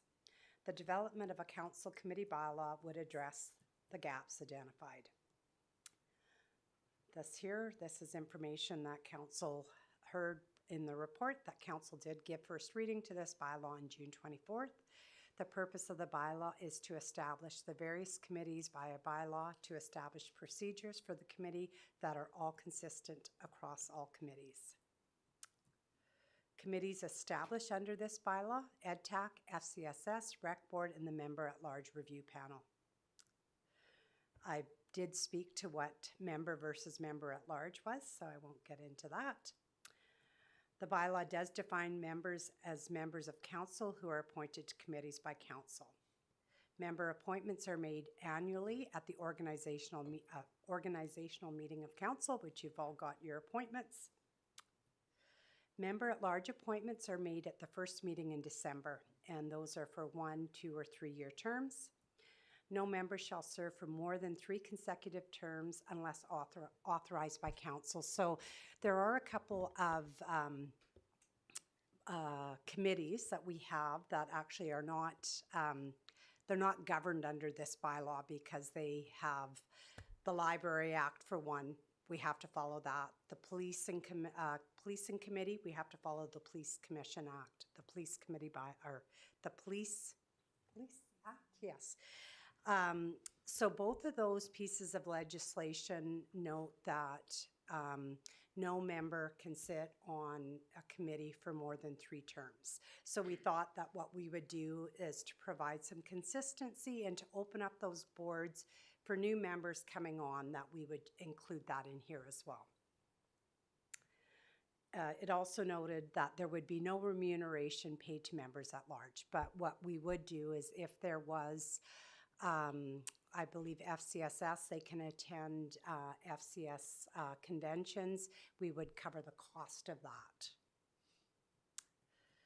We also outline rules of procedure. So the committees must conduct their business in accordance with the bylaw and their applicable terms of reference. Meetings may be held through electronic means if the facility enables. Notice must be given to the meeting. That was one thing that wasn't happening previously, so we wanted to make sure that was happening. Subcommittees may be formed, and to provide additional expertise, a committee may invite others to assist and or serve on a subcommittee. The chair of the committee shall not be a council member. So this is identified in here as well. Committee meetings will be scheduled as part of the terms of reference or as scheduled by the committee at the committee's organizational meeting, which is usually the first meeting of the new year. Meeting dates will be advertised on the town's website. Agenda packages will be available at least 3 days ahead of the scheduled meeting and posted on the town's website. A quorum of committee represents at least 50% of the committee, and committees will follow the rules of procedure as outlined in the council procedural bylaw. So we do plan in the new year, or when this bylaw gets adopted, Danielle will go out and meet with the chairs and provide them some training on the rules of procedure. All members of the committee shall be required to vote on any matter before the committee unless a conflict of interest is declared. Minutes from the committee will be taken and following adoption included in the next regular meeting of council. We do include those on the consent agenda now. It also identifies that any member at large who is absent from 3 consecutive meetings automatically ceases to be a member at large. So what would happen there is a resolution by that committee would terminate that member at large from the committee. Annually, the committee shall complete the committee evaluation to determine the committee's effectiveness. I see that we've got a quorum of committee represents at least 50%, so that's a duplicate in there. Committees will follow the rules of procedure as outlined in the council procedural bylaw. Oh. Look like I had a couple of duplications there, sorry. Annually, the committee will report to council through the chair on the following: their proposed work, strategic plan, matters referred to them or requested by council, and when council approval is required for a specific action or initiative or the budget. Any subcommittee struck by a committee shall report to council through the committee. So then there's also responsibilities of the chair, which are outlined, that they will liaise with the recording secretary on the agenda development. They'll review the draft minutes. They will preside over and keep order at committee meetings. They will endeavor to ensure that member-at-large appointees are fairly and appropriately engaged in the meetings. They will assist the member-at-large review panel on the selection and interview process if required. They will ensure that new appointees receive an orientation on the committee, and they will report annually to council on the activities of the committee. Any questions? I'm just going to go back up to the report here and Councillor Brown? Hi. I'm still a little bit confused on the MPC. Okay. And then the resolution that council should not be a chair on that, which is currently happening. Does that then change once this bylaw is enacted? So this bylaw does not, the MPC actually has its own bylaw. So they will not fall under this bylaw. So the library board, the municipal planning committee board, and the policing, they all have their own bylaws. So they function entirely differently. So the MPC is a decision-making body. So they make their decisions are binding, whereas the other committees, they will refer back to council. So, yeah, so does that answer your question? It does, thank you. And just a quick second question. For the committees that did not survive the review in 2024, do we formally dissolve those, or do they just not get renewed? Sorry, so the ones that didn't make, are you wondering about? Yeah, just to mention, like the 55 plus, the health representative, Right. and there were two others that I can't quite Yeah, cite. so the 55 plus, we did formally dissolve that one because what was happening, there hadn't been any meetings for some time. So at the discussion with council is that when the time comes, we could establish a new committee. So that would be the approach for that one. Yeah. Okay, that was just one. And the Blackfalds health practitioner, there was never any formal resolution to establish that committee. That committee was a subcommittee of the Economic Development Committee. Okay, So it just ceases to exist, I guess. thank you.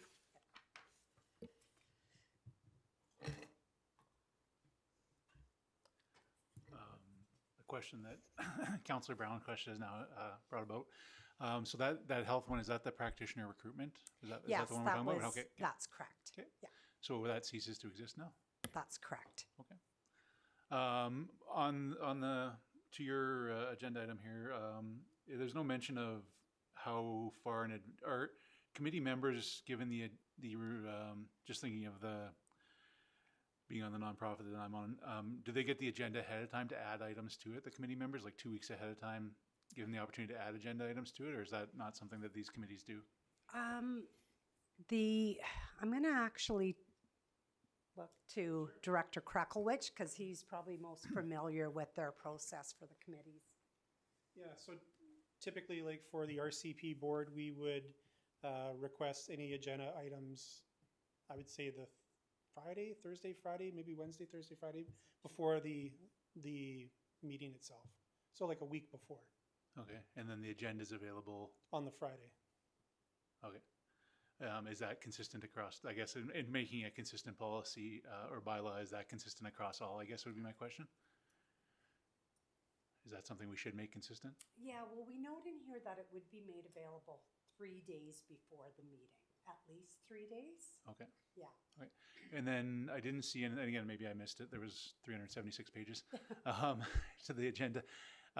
In there, was there something, I know when I was on the other side of the fence, if you will, I spoke with you about, is there anything there about exit interviews for members at large from our committees? And I sure would like to see something. There isn't, but that is something that we could put into our policy. So, yeah, we don't have it in here, but we could certainly include that in. We do have a volunteer appreciation policy, so maybe that might be a good spot to put that in there to make note of when they are leaving, that we would look at doing exit interviews. Yeah, cool, thank you. Yes, in 6.13, it says member at large appointment will be 1, 2, or 3 year terms. So my understanding, it's different on different committees. What happens is we try to look at when we have vacancies, we kind of look to see, okay, do we have one that's leaving that's a 3-year? So we kind of want to stagger those appointments so that we're not left with, we put everybody on there for 3 years and they all leave and kind of that knowledge is lost. So that's why we stagger it. So we look to see the composition and determine, okay, yeah, well, this person we can put in for 1 year, this person we can put in for 2 years. Yeah, that's kind of how we're doing it. Okay, yeah, no, thanks. That makes sense. Councillor Brown? That was actually a great segue. I'll second the recommendation on the exit interview for member at large committees. I think it's an invaluable tool for anyone leaving any type of organization or work or project to carry that forward from those departing members. Councillor Hoyt? Do we have any sort of comms policy for those committees, just so not only for communicating with us, I know we have where, you know, the chair would come to council once a year, but also for the committee to also either have, you know, social media posts that they can refer through us so that the town can post on their behalf, or some sort of, so they're not siloed. You know, one of the issues that we had when we wanted to promote, you know, people joining these committees is makes it very difficult to convince someone to join something that, one, they might not know exists, or two, doesn't know what they do or what kind of influence they might have. And so I was wondering if this, in somewhere in here, would be an appropriate place to put something like that, or would it be better to put it in our upcoming comms policy? So I'm just trying to maybe get clarification from you. So are you saying something that the members themselves would be able to communicate, or more about the town communicating better on what the committees are? I think to clarify, I think my intention would be, on behalf of the committee, it would be important for the public to know what they're doing as a committee. You know, maybe not necessarily individual members, but, you know, as a part of the FCSS committee, what are we doing? And it's important, you know, this is why we want members at large, because we are doing this within the community. And so, not that we have to force them to do it, but giving them, you know, routes to have that communication between them directly and the public, or for them to give to us to then redistribute to the public. Something along those lines is the kind of like my intention behind the question. Yeah. You know, I'd have to take a look in here to see if, I don't think that we have anything in here and whether it would be appropriate. I think by having them come annually, the chair, and I mean, the chair is the one that'll be speaking. I mean, the committee can be there, but they'll be talking to their priorities. And then by us getting the minutes onto the agendas, we're trying to get more information out to the community on what those committees are doing. So, you know, I think that this is a start. We can certainly do more to be able to enhance, you know, I guess, the community's education in what these committees are doing. And maybe it's that they don't come once a year, maybe they come twice a year, just to kind of speak to the activities. But the other thing that can be, as a suggestion, is the members that sit, the council members that sit on these committees, you can also, maybe through council roundtable, it could be a discussion that we can have, maybe speak to some of the activities of what those committees are doing. So I know in my former municipality, that's what the councillors and camerals would do. There would be a roundtable at their regular meeting, and they would say, we attended, you know, the library board meeting, and this was some of the things that they're working on. So then it was kind of being recorded at that time. So the residents are hearing it. So maybe that's something that we want to maybe discuss, and that's a way to get that word out through council, because really those committees, they, any of their recommendation and the work that they're doing should come back through council anyways. Yeah, okay, that makes sense. Then as a follow-up, where would, you know, when it comes to making that decision, so in your previous municipality, how did that work out for you guys? So Like, did it work well, sorry? Yeah, we put it in our procedural bylaw. So it would just be under order of business. So we could add, you know, I think at one time there was maybe something called for the good of council. I think maybe some of the councillors that were on at that time, but we could do that. It could be just councillors' business we could add. And that's where, you know, if you maybe wanted to put a plug out for a community group, you could do it at that time. So, you know, that's where we want to, you know, let's jot that down, and we can maybe look at adding that onto our council procedural bylaw. And then when would be the appropriate time to have that conversation? Obviously not right now because we're in a standing committee. Yeah. But when would be an appropriate time to bring So up that? we will be, I would say in the new year, we can bring that procedural bylaw, because I think that we do want to have some fulsome discussion on that. So I would suggest that we bring it forward early in the new year, and then we can look at, you know, making some changes. You know, I want to encourage you, although this isn't the spot, that we can tweak some of those things to make it work better, but maybe it might be good to work on that procedural bylaw for 6 months or a year and then make really big changes. But I see this one as being, you know, not a substantive change, but I'm talking about, you know, maybe some of the other big things that you might want to consider. Because I think right now it's fairly new. Until you work with something, you don't know how it's going to work. But I think adding something like this to it would be fairly straightforward. Yeah, I think there's some wisdom in that. Thank you very much. Appreciate it. You're welcome.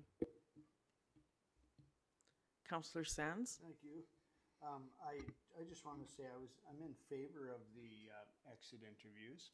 I just, you know, over the years and sitting in committees and boards, I know, you know, unfortunately, a lot of times people will resign from their chair, their committee, and therefore it's kind of difficult to get in contact with them, to talk with them, and that type of thing. I'm just wondering, you know, I always had a kind of an issue with the miss 3 appointments or miss 3 meetings and you're out, strike 3 and you're out. But that's the way it was.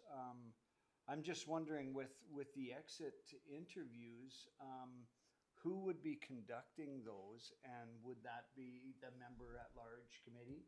And that this would be per diem as well then, I'm assuming. Thank you. That's a good question, and I think that that's a good suggestion. I think, you know, maybe the member at large committee would be the appropriate committee to do that. And then I think too that maybe it's you offer an exit interview. You can't force people to do them, but, you know, maybe it's, you know, would you be interested in taking an exit interview? Yeah, I think that would be good because it keeps things, you know, I guess fresh and current too, to know that maybe there are some things that we need to change up. And kind of that's when we went and did that audit. We did get some feedback from various people that said, you know, like, you know, we felt that maybe we weren't really getting much time in front of council, or, you know, we were making recommendations and they weren't being heard, those kinds of things. So, yeah, I think that would be a great idea. Yeah, I think my idea of an exit survey would be kind of like an online, it wouldn't necessarily be forced, but it comes from a place where I had a friend that served on town boards for 10 years and they left and they were quite disappointed. They weren't asked why they left or how their time was spent. So that's where that comes from. I think it's valuable. And again, you can't force anybody to do it, and we might struggle to get people to do it, but it's worth a shot. Yeah. I very much like what you said about bringing forward, because we talked about bringing our council report out of the consent agenda from someone that sat on that side. I was happy when it went in the consent agenda, I'm going to be honest. I listened to a lot of councillors talk about all 87 points. I do like your idea that you said you've brought from another community, where I think that that's valuable, is pick, to what Councillor Hoyt is saying, pick something to talk about rather than talking about 87 things. Pick one thing to talk about extensively and then let people read the rest in the consent agenda. And then also, as far as a recruitment tool, I think we had good recruitment, but I did have somebody reach out to me, a former colleague, and ask me, and I didn't have the answer. So I reached out to another member of council. I know Councillor Hoyt has been on kind of the forefront of being forward thinking with technology and that.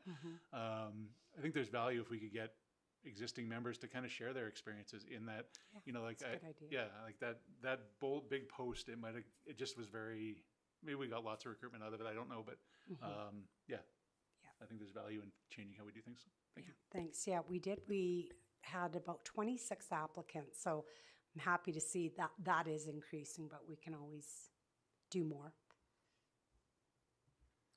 Mayor Swab? I was just gonna mention to Councillor Hoyt that we did do the round table, and because everyone talked about the same thing, that's why it got pushed into the consent agenda. But I think if we take different posts, like from each organization or community group that we're in, and speak on it, then it doesn't get redundant. So yeah, I think it'll be great for us because we do want to be transparent. I know all of us do, and it's just we need to figure out the right way to do it so that it's not going to be over and over again with the same thing. So yeah. Well, you all sit on committees, right? Yeah. So, you know, even being able to report back out on that is different. Yeah. Councillor Hoyt? And more of just a general question regarding committees in general. Possibly not the appropriate place to talk about this exactly, but when it comes to wanting to have maybe a lot of these are long-standing, we just meet and we don't ever stop meeting, but sometimes we have an issue that might require, hey, let's have a committee until this particular issue is addressed. Yeah. How would we go about doing that?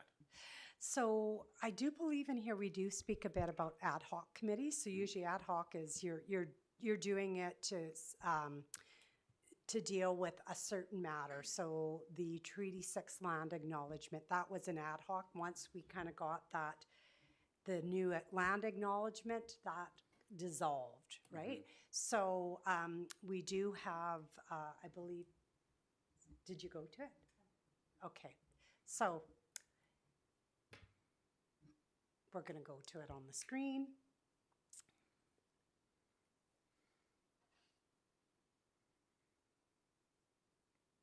So there is a way to do that. Yeah, single purpose task force, thank you.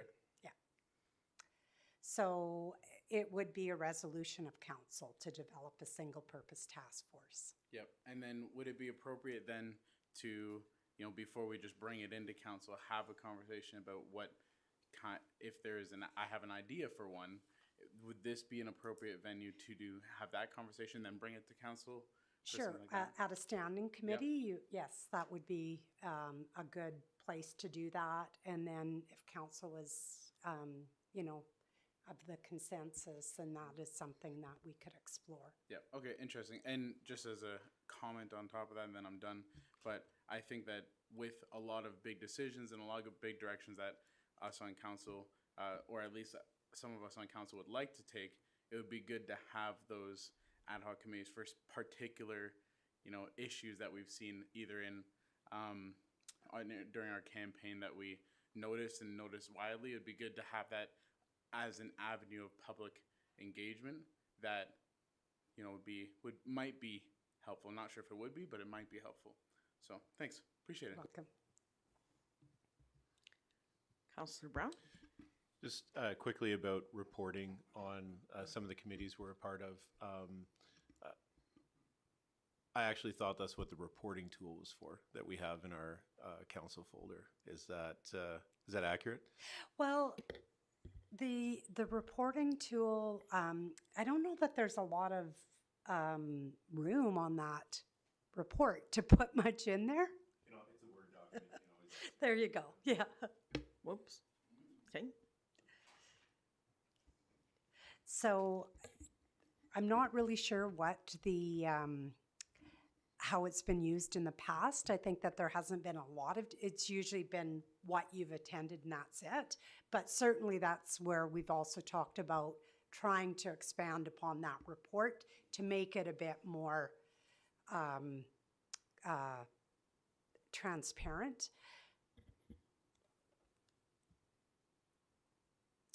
Okay. Yeah, and sometimes when we have minutes from the meeting, sometimes it's a few months before Yeah, we get them, so that's it's right. kind of nice to know some highlights. Yeah. Okay. We have a administrative recommendation here, if anyone's interested in that. Councillor Sands? Thank you. I'm prepared to move that the Standing Committee of Council receive the Council Committee Bylaw 1339.25 overview report and presentation for information as part of the ongoing council orientation process. Thank you. Gonna call the question. All in favor? Carried unanimously. Thank you. Okay, going on to 4.3. Great. Thank you. Electoral boundaries. So the Electoral Boundaries Commission Act requires a review of the provincial constituency boundaries prior to the next general election. So there was an interim report that was provided to the Speaker of the Legislative Assembly on October 27th. The town of Blackfalds falls within the Lacombe-Ponoka division and has a population of 51,408. The proposal removes Ponoka and starts with Lacombe extending to Rocky Mountain House for a total population of 53,580. So they have reduced that population. We did request to have MLA Johnson come speak to the proposed changes at tonight's meeting. However, due to legislator sitting, she was unable to attend.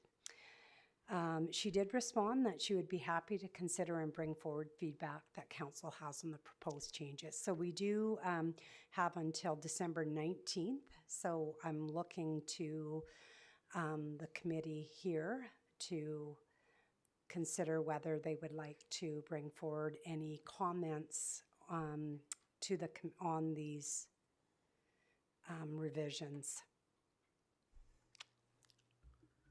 Councillor Brown? Thank you. Mine's more just questions. I haven't been on development committees to understand Ponoka's impact with our efforts. Is it possible that excluding them from this threatens that in some way? You know, Rocky Mountain House is a little bit far from us strategically. Yeah. I just a general question. Since I've been here, I haven't seen a lot of collaboration or work with Ponoka. I mean, I don't know if the directors have anything or council members have. No. Nor have we with Rocky Mountain House either. So, you know,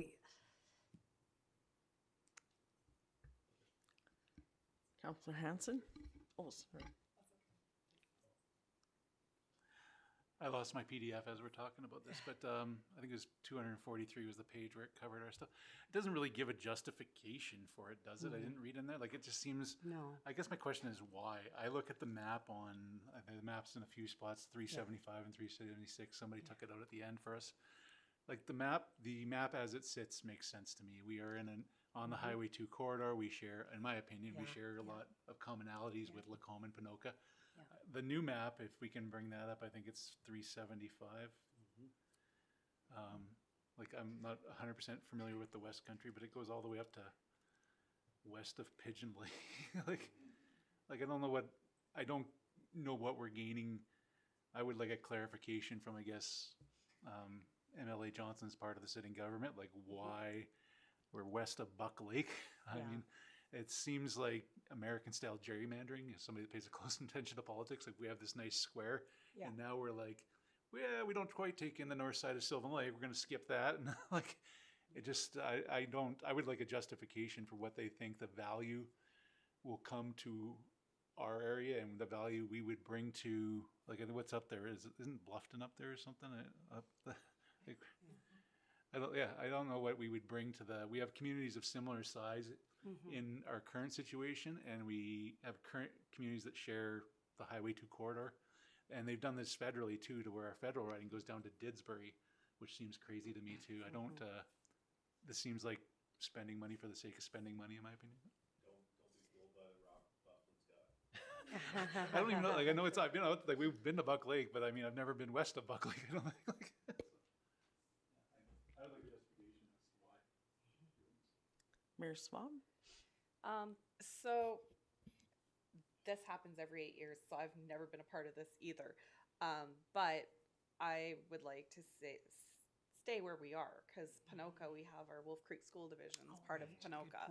And we meet with them every year, and on some of our committees we might meet with them another 2 times out of that year, and then we do have our Highway 2 corridor. So like if they decide to make a big freeway out of Highway 2 eventually, we're going to need our partners, and those are the ones we need to partner with, not Rocky Mountain House, because they have something totally different than what we have. So I really feel like we should all sit down and make some really good important points to bring back to the regular council meeting. I think it was really hard with having Alberta municipalities, and we learned a lot. And then this past weekend, we did a lot of things that we needed to catch up on for council.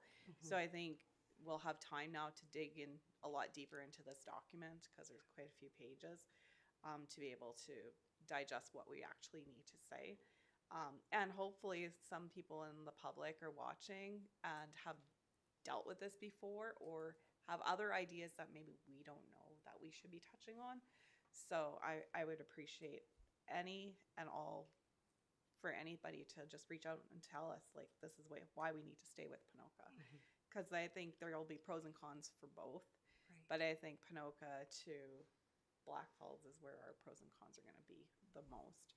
And while I was away at Alberta Municipalities, they did send an email from the Electoral Boundaries Commission, and we actually have to do it online, so it has to be submitted. I don't know if I'm submitting it or if the town's submitting it on my behalf, but there's a link just for one of us to be able to put it through. So just wanted to let you guys know about that too. Councillor Hoyt?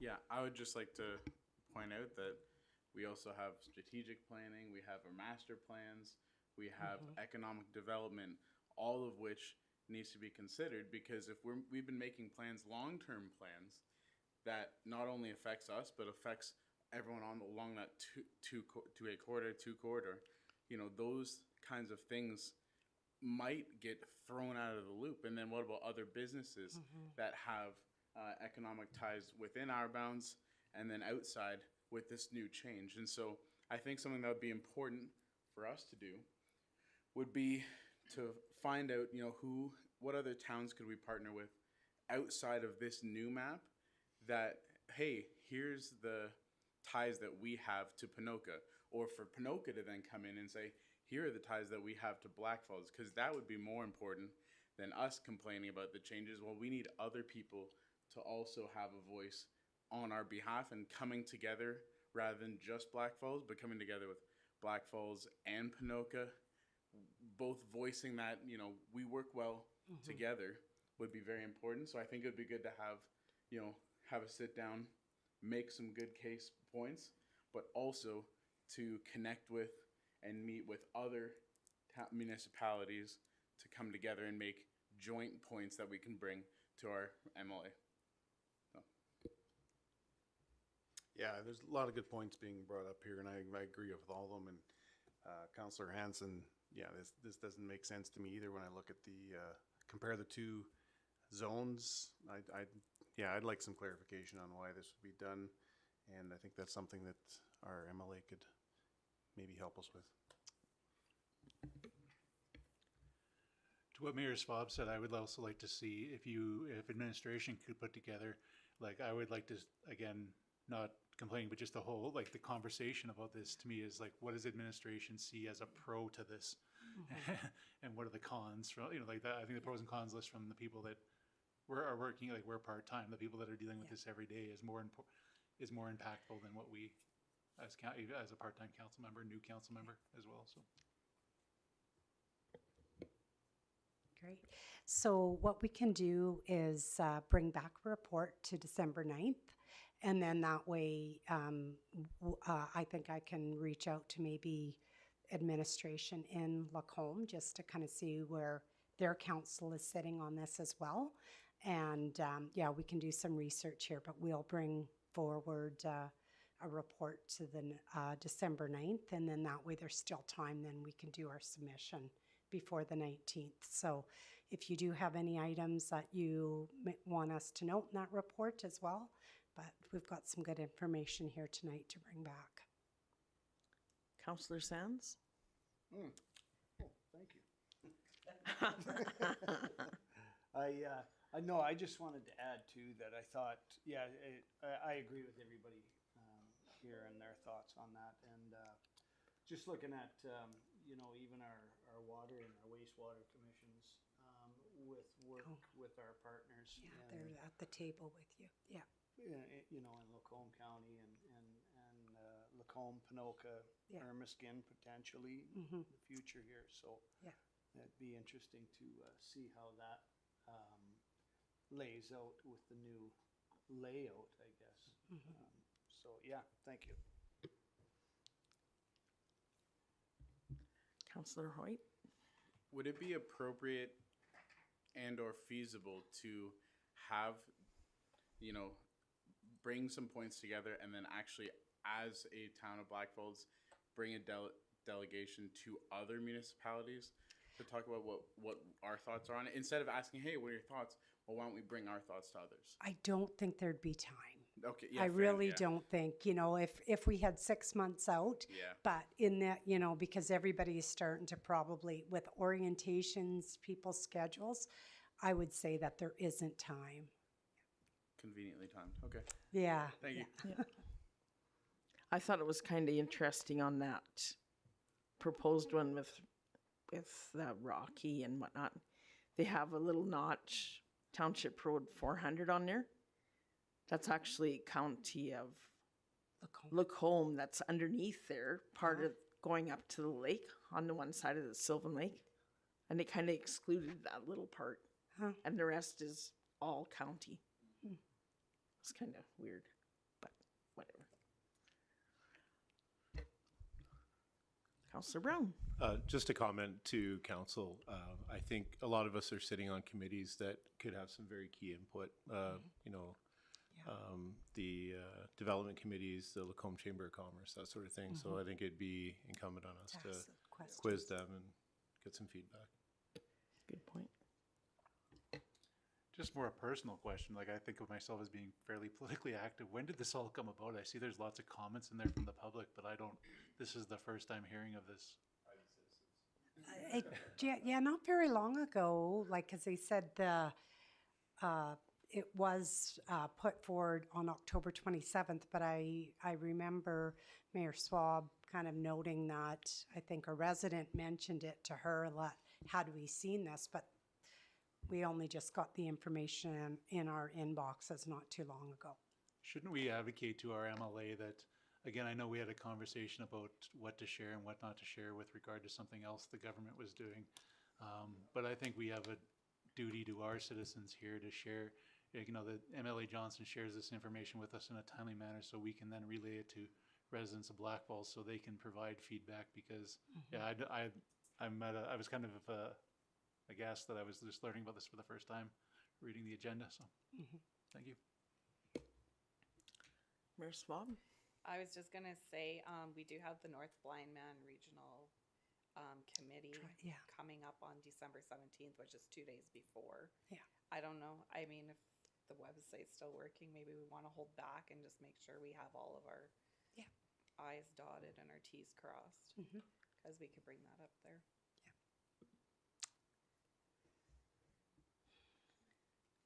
Councillor Hoyt? So to that point, or to the points that we've made, do you see any of these actions having any making any tangible difference to what's going on? You know, I'm not sure.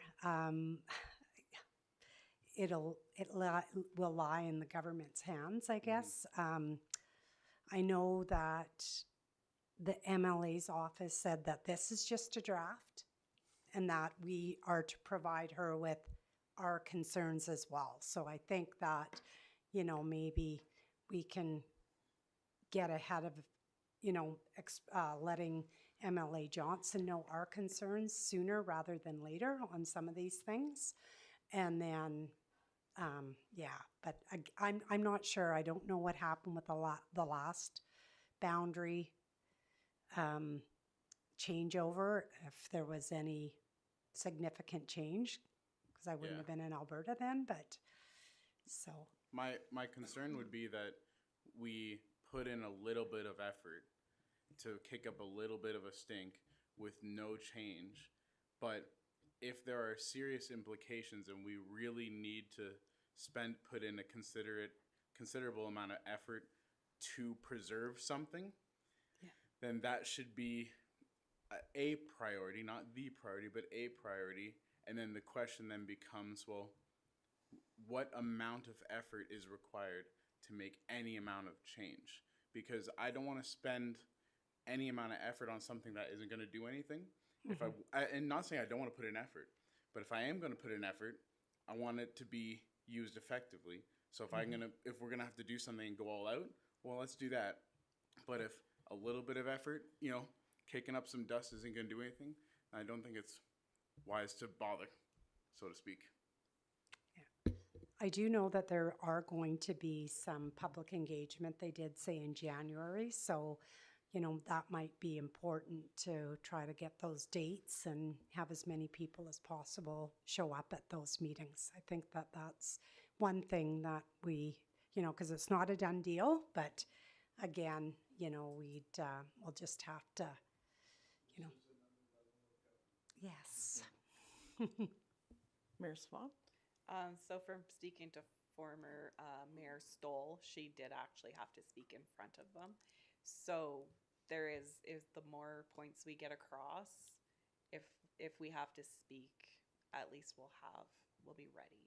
So we just have to figure out what we need to speak about and have our pros and cons list ready. Councillor Hoyt?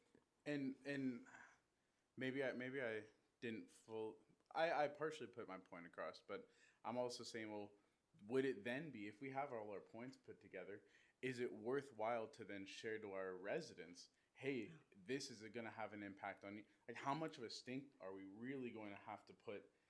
Are we going to have to, you know, bring our residents into this to make a difference? Is it worthwhile to bring our residents into this to make a difference? And so or is just having you know, go in and speak on our behalf, is that going to be worth it? And then if that's the case, then no problem. But this is the kind of conversation that I think would be worthwhile having, so we can actually do something about this rather than try and not have anything happen. Councillor Brown? Yeah, I appreciate that. The term stink, I think, maybe doesn't exemplify why we would want to communicate a change that alters our strategic position with our neighboring counties. I think that it's important, since this is another level of government, for us to be able to gather information, on behalf of our residents, and then advocate for what's in the council and town's best interest. And if that involves us, communicating the information we have in a way that helps persuade the outcome, I think any effort is worthwhile for us. Councillor Sands. Thank you. Yeah, I just wanted to comment on that as well, just because I know when we're dealing with any other level of government, we do to look out for our own interests. We have to work hard, really, really hard. And so I know you're asking how much do we really want to do if we're not going to get anything out of it? We need to work hard, really, really hard. So that's all I wanted to say is when we're looking at our municipality, for us, this is the most important thing, right? So we need to make sure that we're looking out for Blackfalds. So thank you. Councillor Hoyt. Yeah, and both points very well taken. I'm not saying not to work hard. I'm just saying that if this is worth working hard for, then let's make an effort, make a plan, and execute. That's all I'm saying. Rather than like, here's a little idea, here's a little idea. If you want to work hard, well then let's work hard and get something done together, and make a real plan, and put it to action. And I'm willing to work hard. It's just, what does that work look like? We should probably figure out what that looks like. Yeah, I think I believe in partnerships, and I think that the provincial government, no matter how we feel, is always our partner. And I think again, for me, it's just, I like what you say. There's going to be an opportunity in January maybe for residents to get involved. I would just impress upon our MLA that I think our residents, people deserve to be heard, whether they choose to or not. But yeah, I'm a little disappointed that this is, not, I mean, again, maybe I missed the boat on it, but yeah, I don't think of it as kicking up a stink. I think we need to, I heard some language tonight about, I'm not here for an argument. This is about advocating for our community. And if we have to make a lot of noise to do it, and it might be all in vain, but again, I would like to hear the pros and cons from administration, because they're the ones that deal with these other communities regularly, more than I have. But yeah, I personally, I don't see the value in changing it. I don't read anywhere in the document that they're providing a justification for changing it. If I had read something in the document that gave a justification for changing it, okay, but so I just think, our MLA needs to educate or bring things to us that we can then bring to our residents. And it may be a provincial matter that we have no say on, but we should be providing our residents with the opportunity to have their say.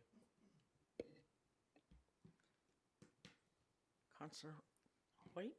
So then what I would, in addition to that, I think it would be helpful for, us as a council to, or as you as administration, to give us some tangible ways where we can act, action steps to be taken rather than, throw out ideas. I think it would be good to, yes, have those pros and cons, but then also, if we need to start working on this sooner than later, to have action steps. Hey, this is what we can do as a town to make some sort of difference.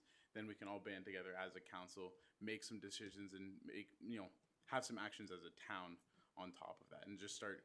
If we need to get the ball rolling, we should probably get some recommendations for directions on that too. Okay. So we have a recommended motion. If we're done discussing. Yeah, it's past my bedtime.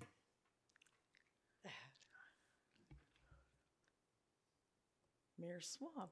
I'll move that the Standing Committee of Council recommend to Council to bring forward the Electoral Boundaries Commission report to a regular meeting of Council prior to the deadline of December 19th, 2025, so that a formal written submission could be submitted identifying any concerns that the town of Blackfalds has on the proposed new boundaries.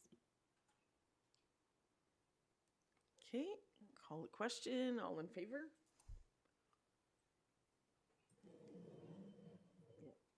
Yeah. Okay, carried unanimous. It was like up, down, up, down. Alrighty. So we have no confidential. And I make a motion to adjourn at 8:55. 56. Nope, 7. Nope, 6.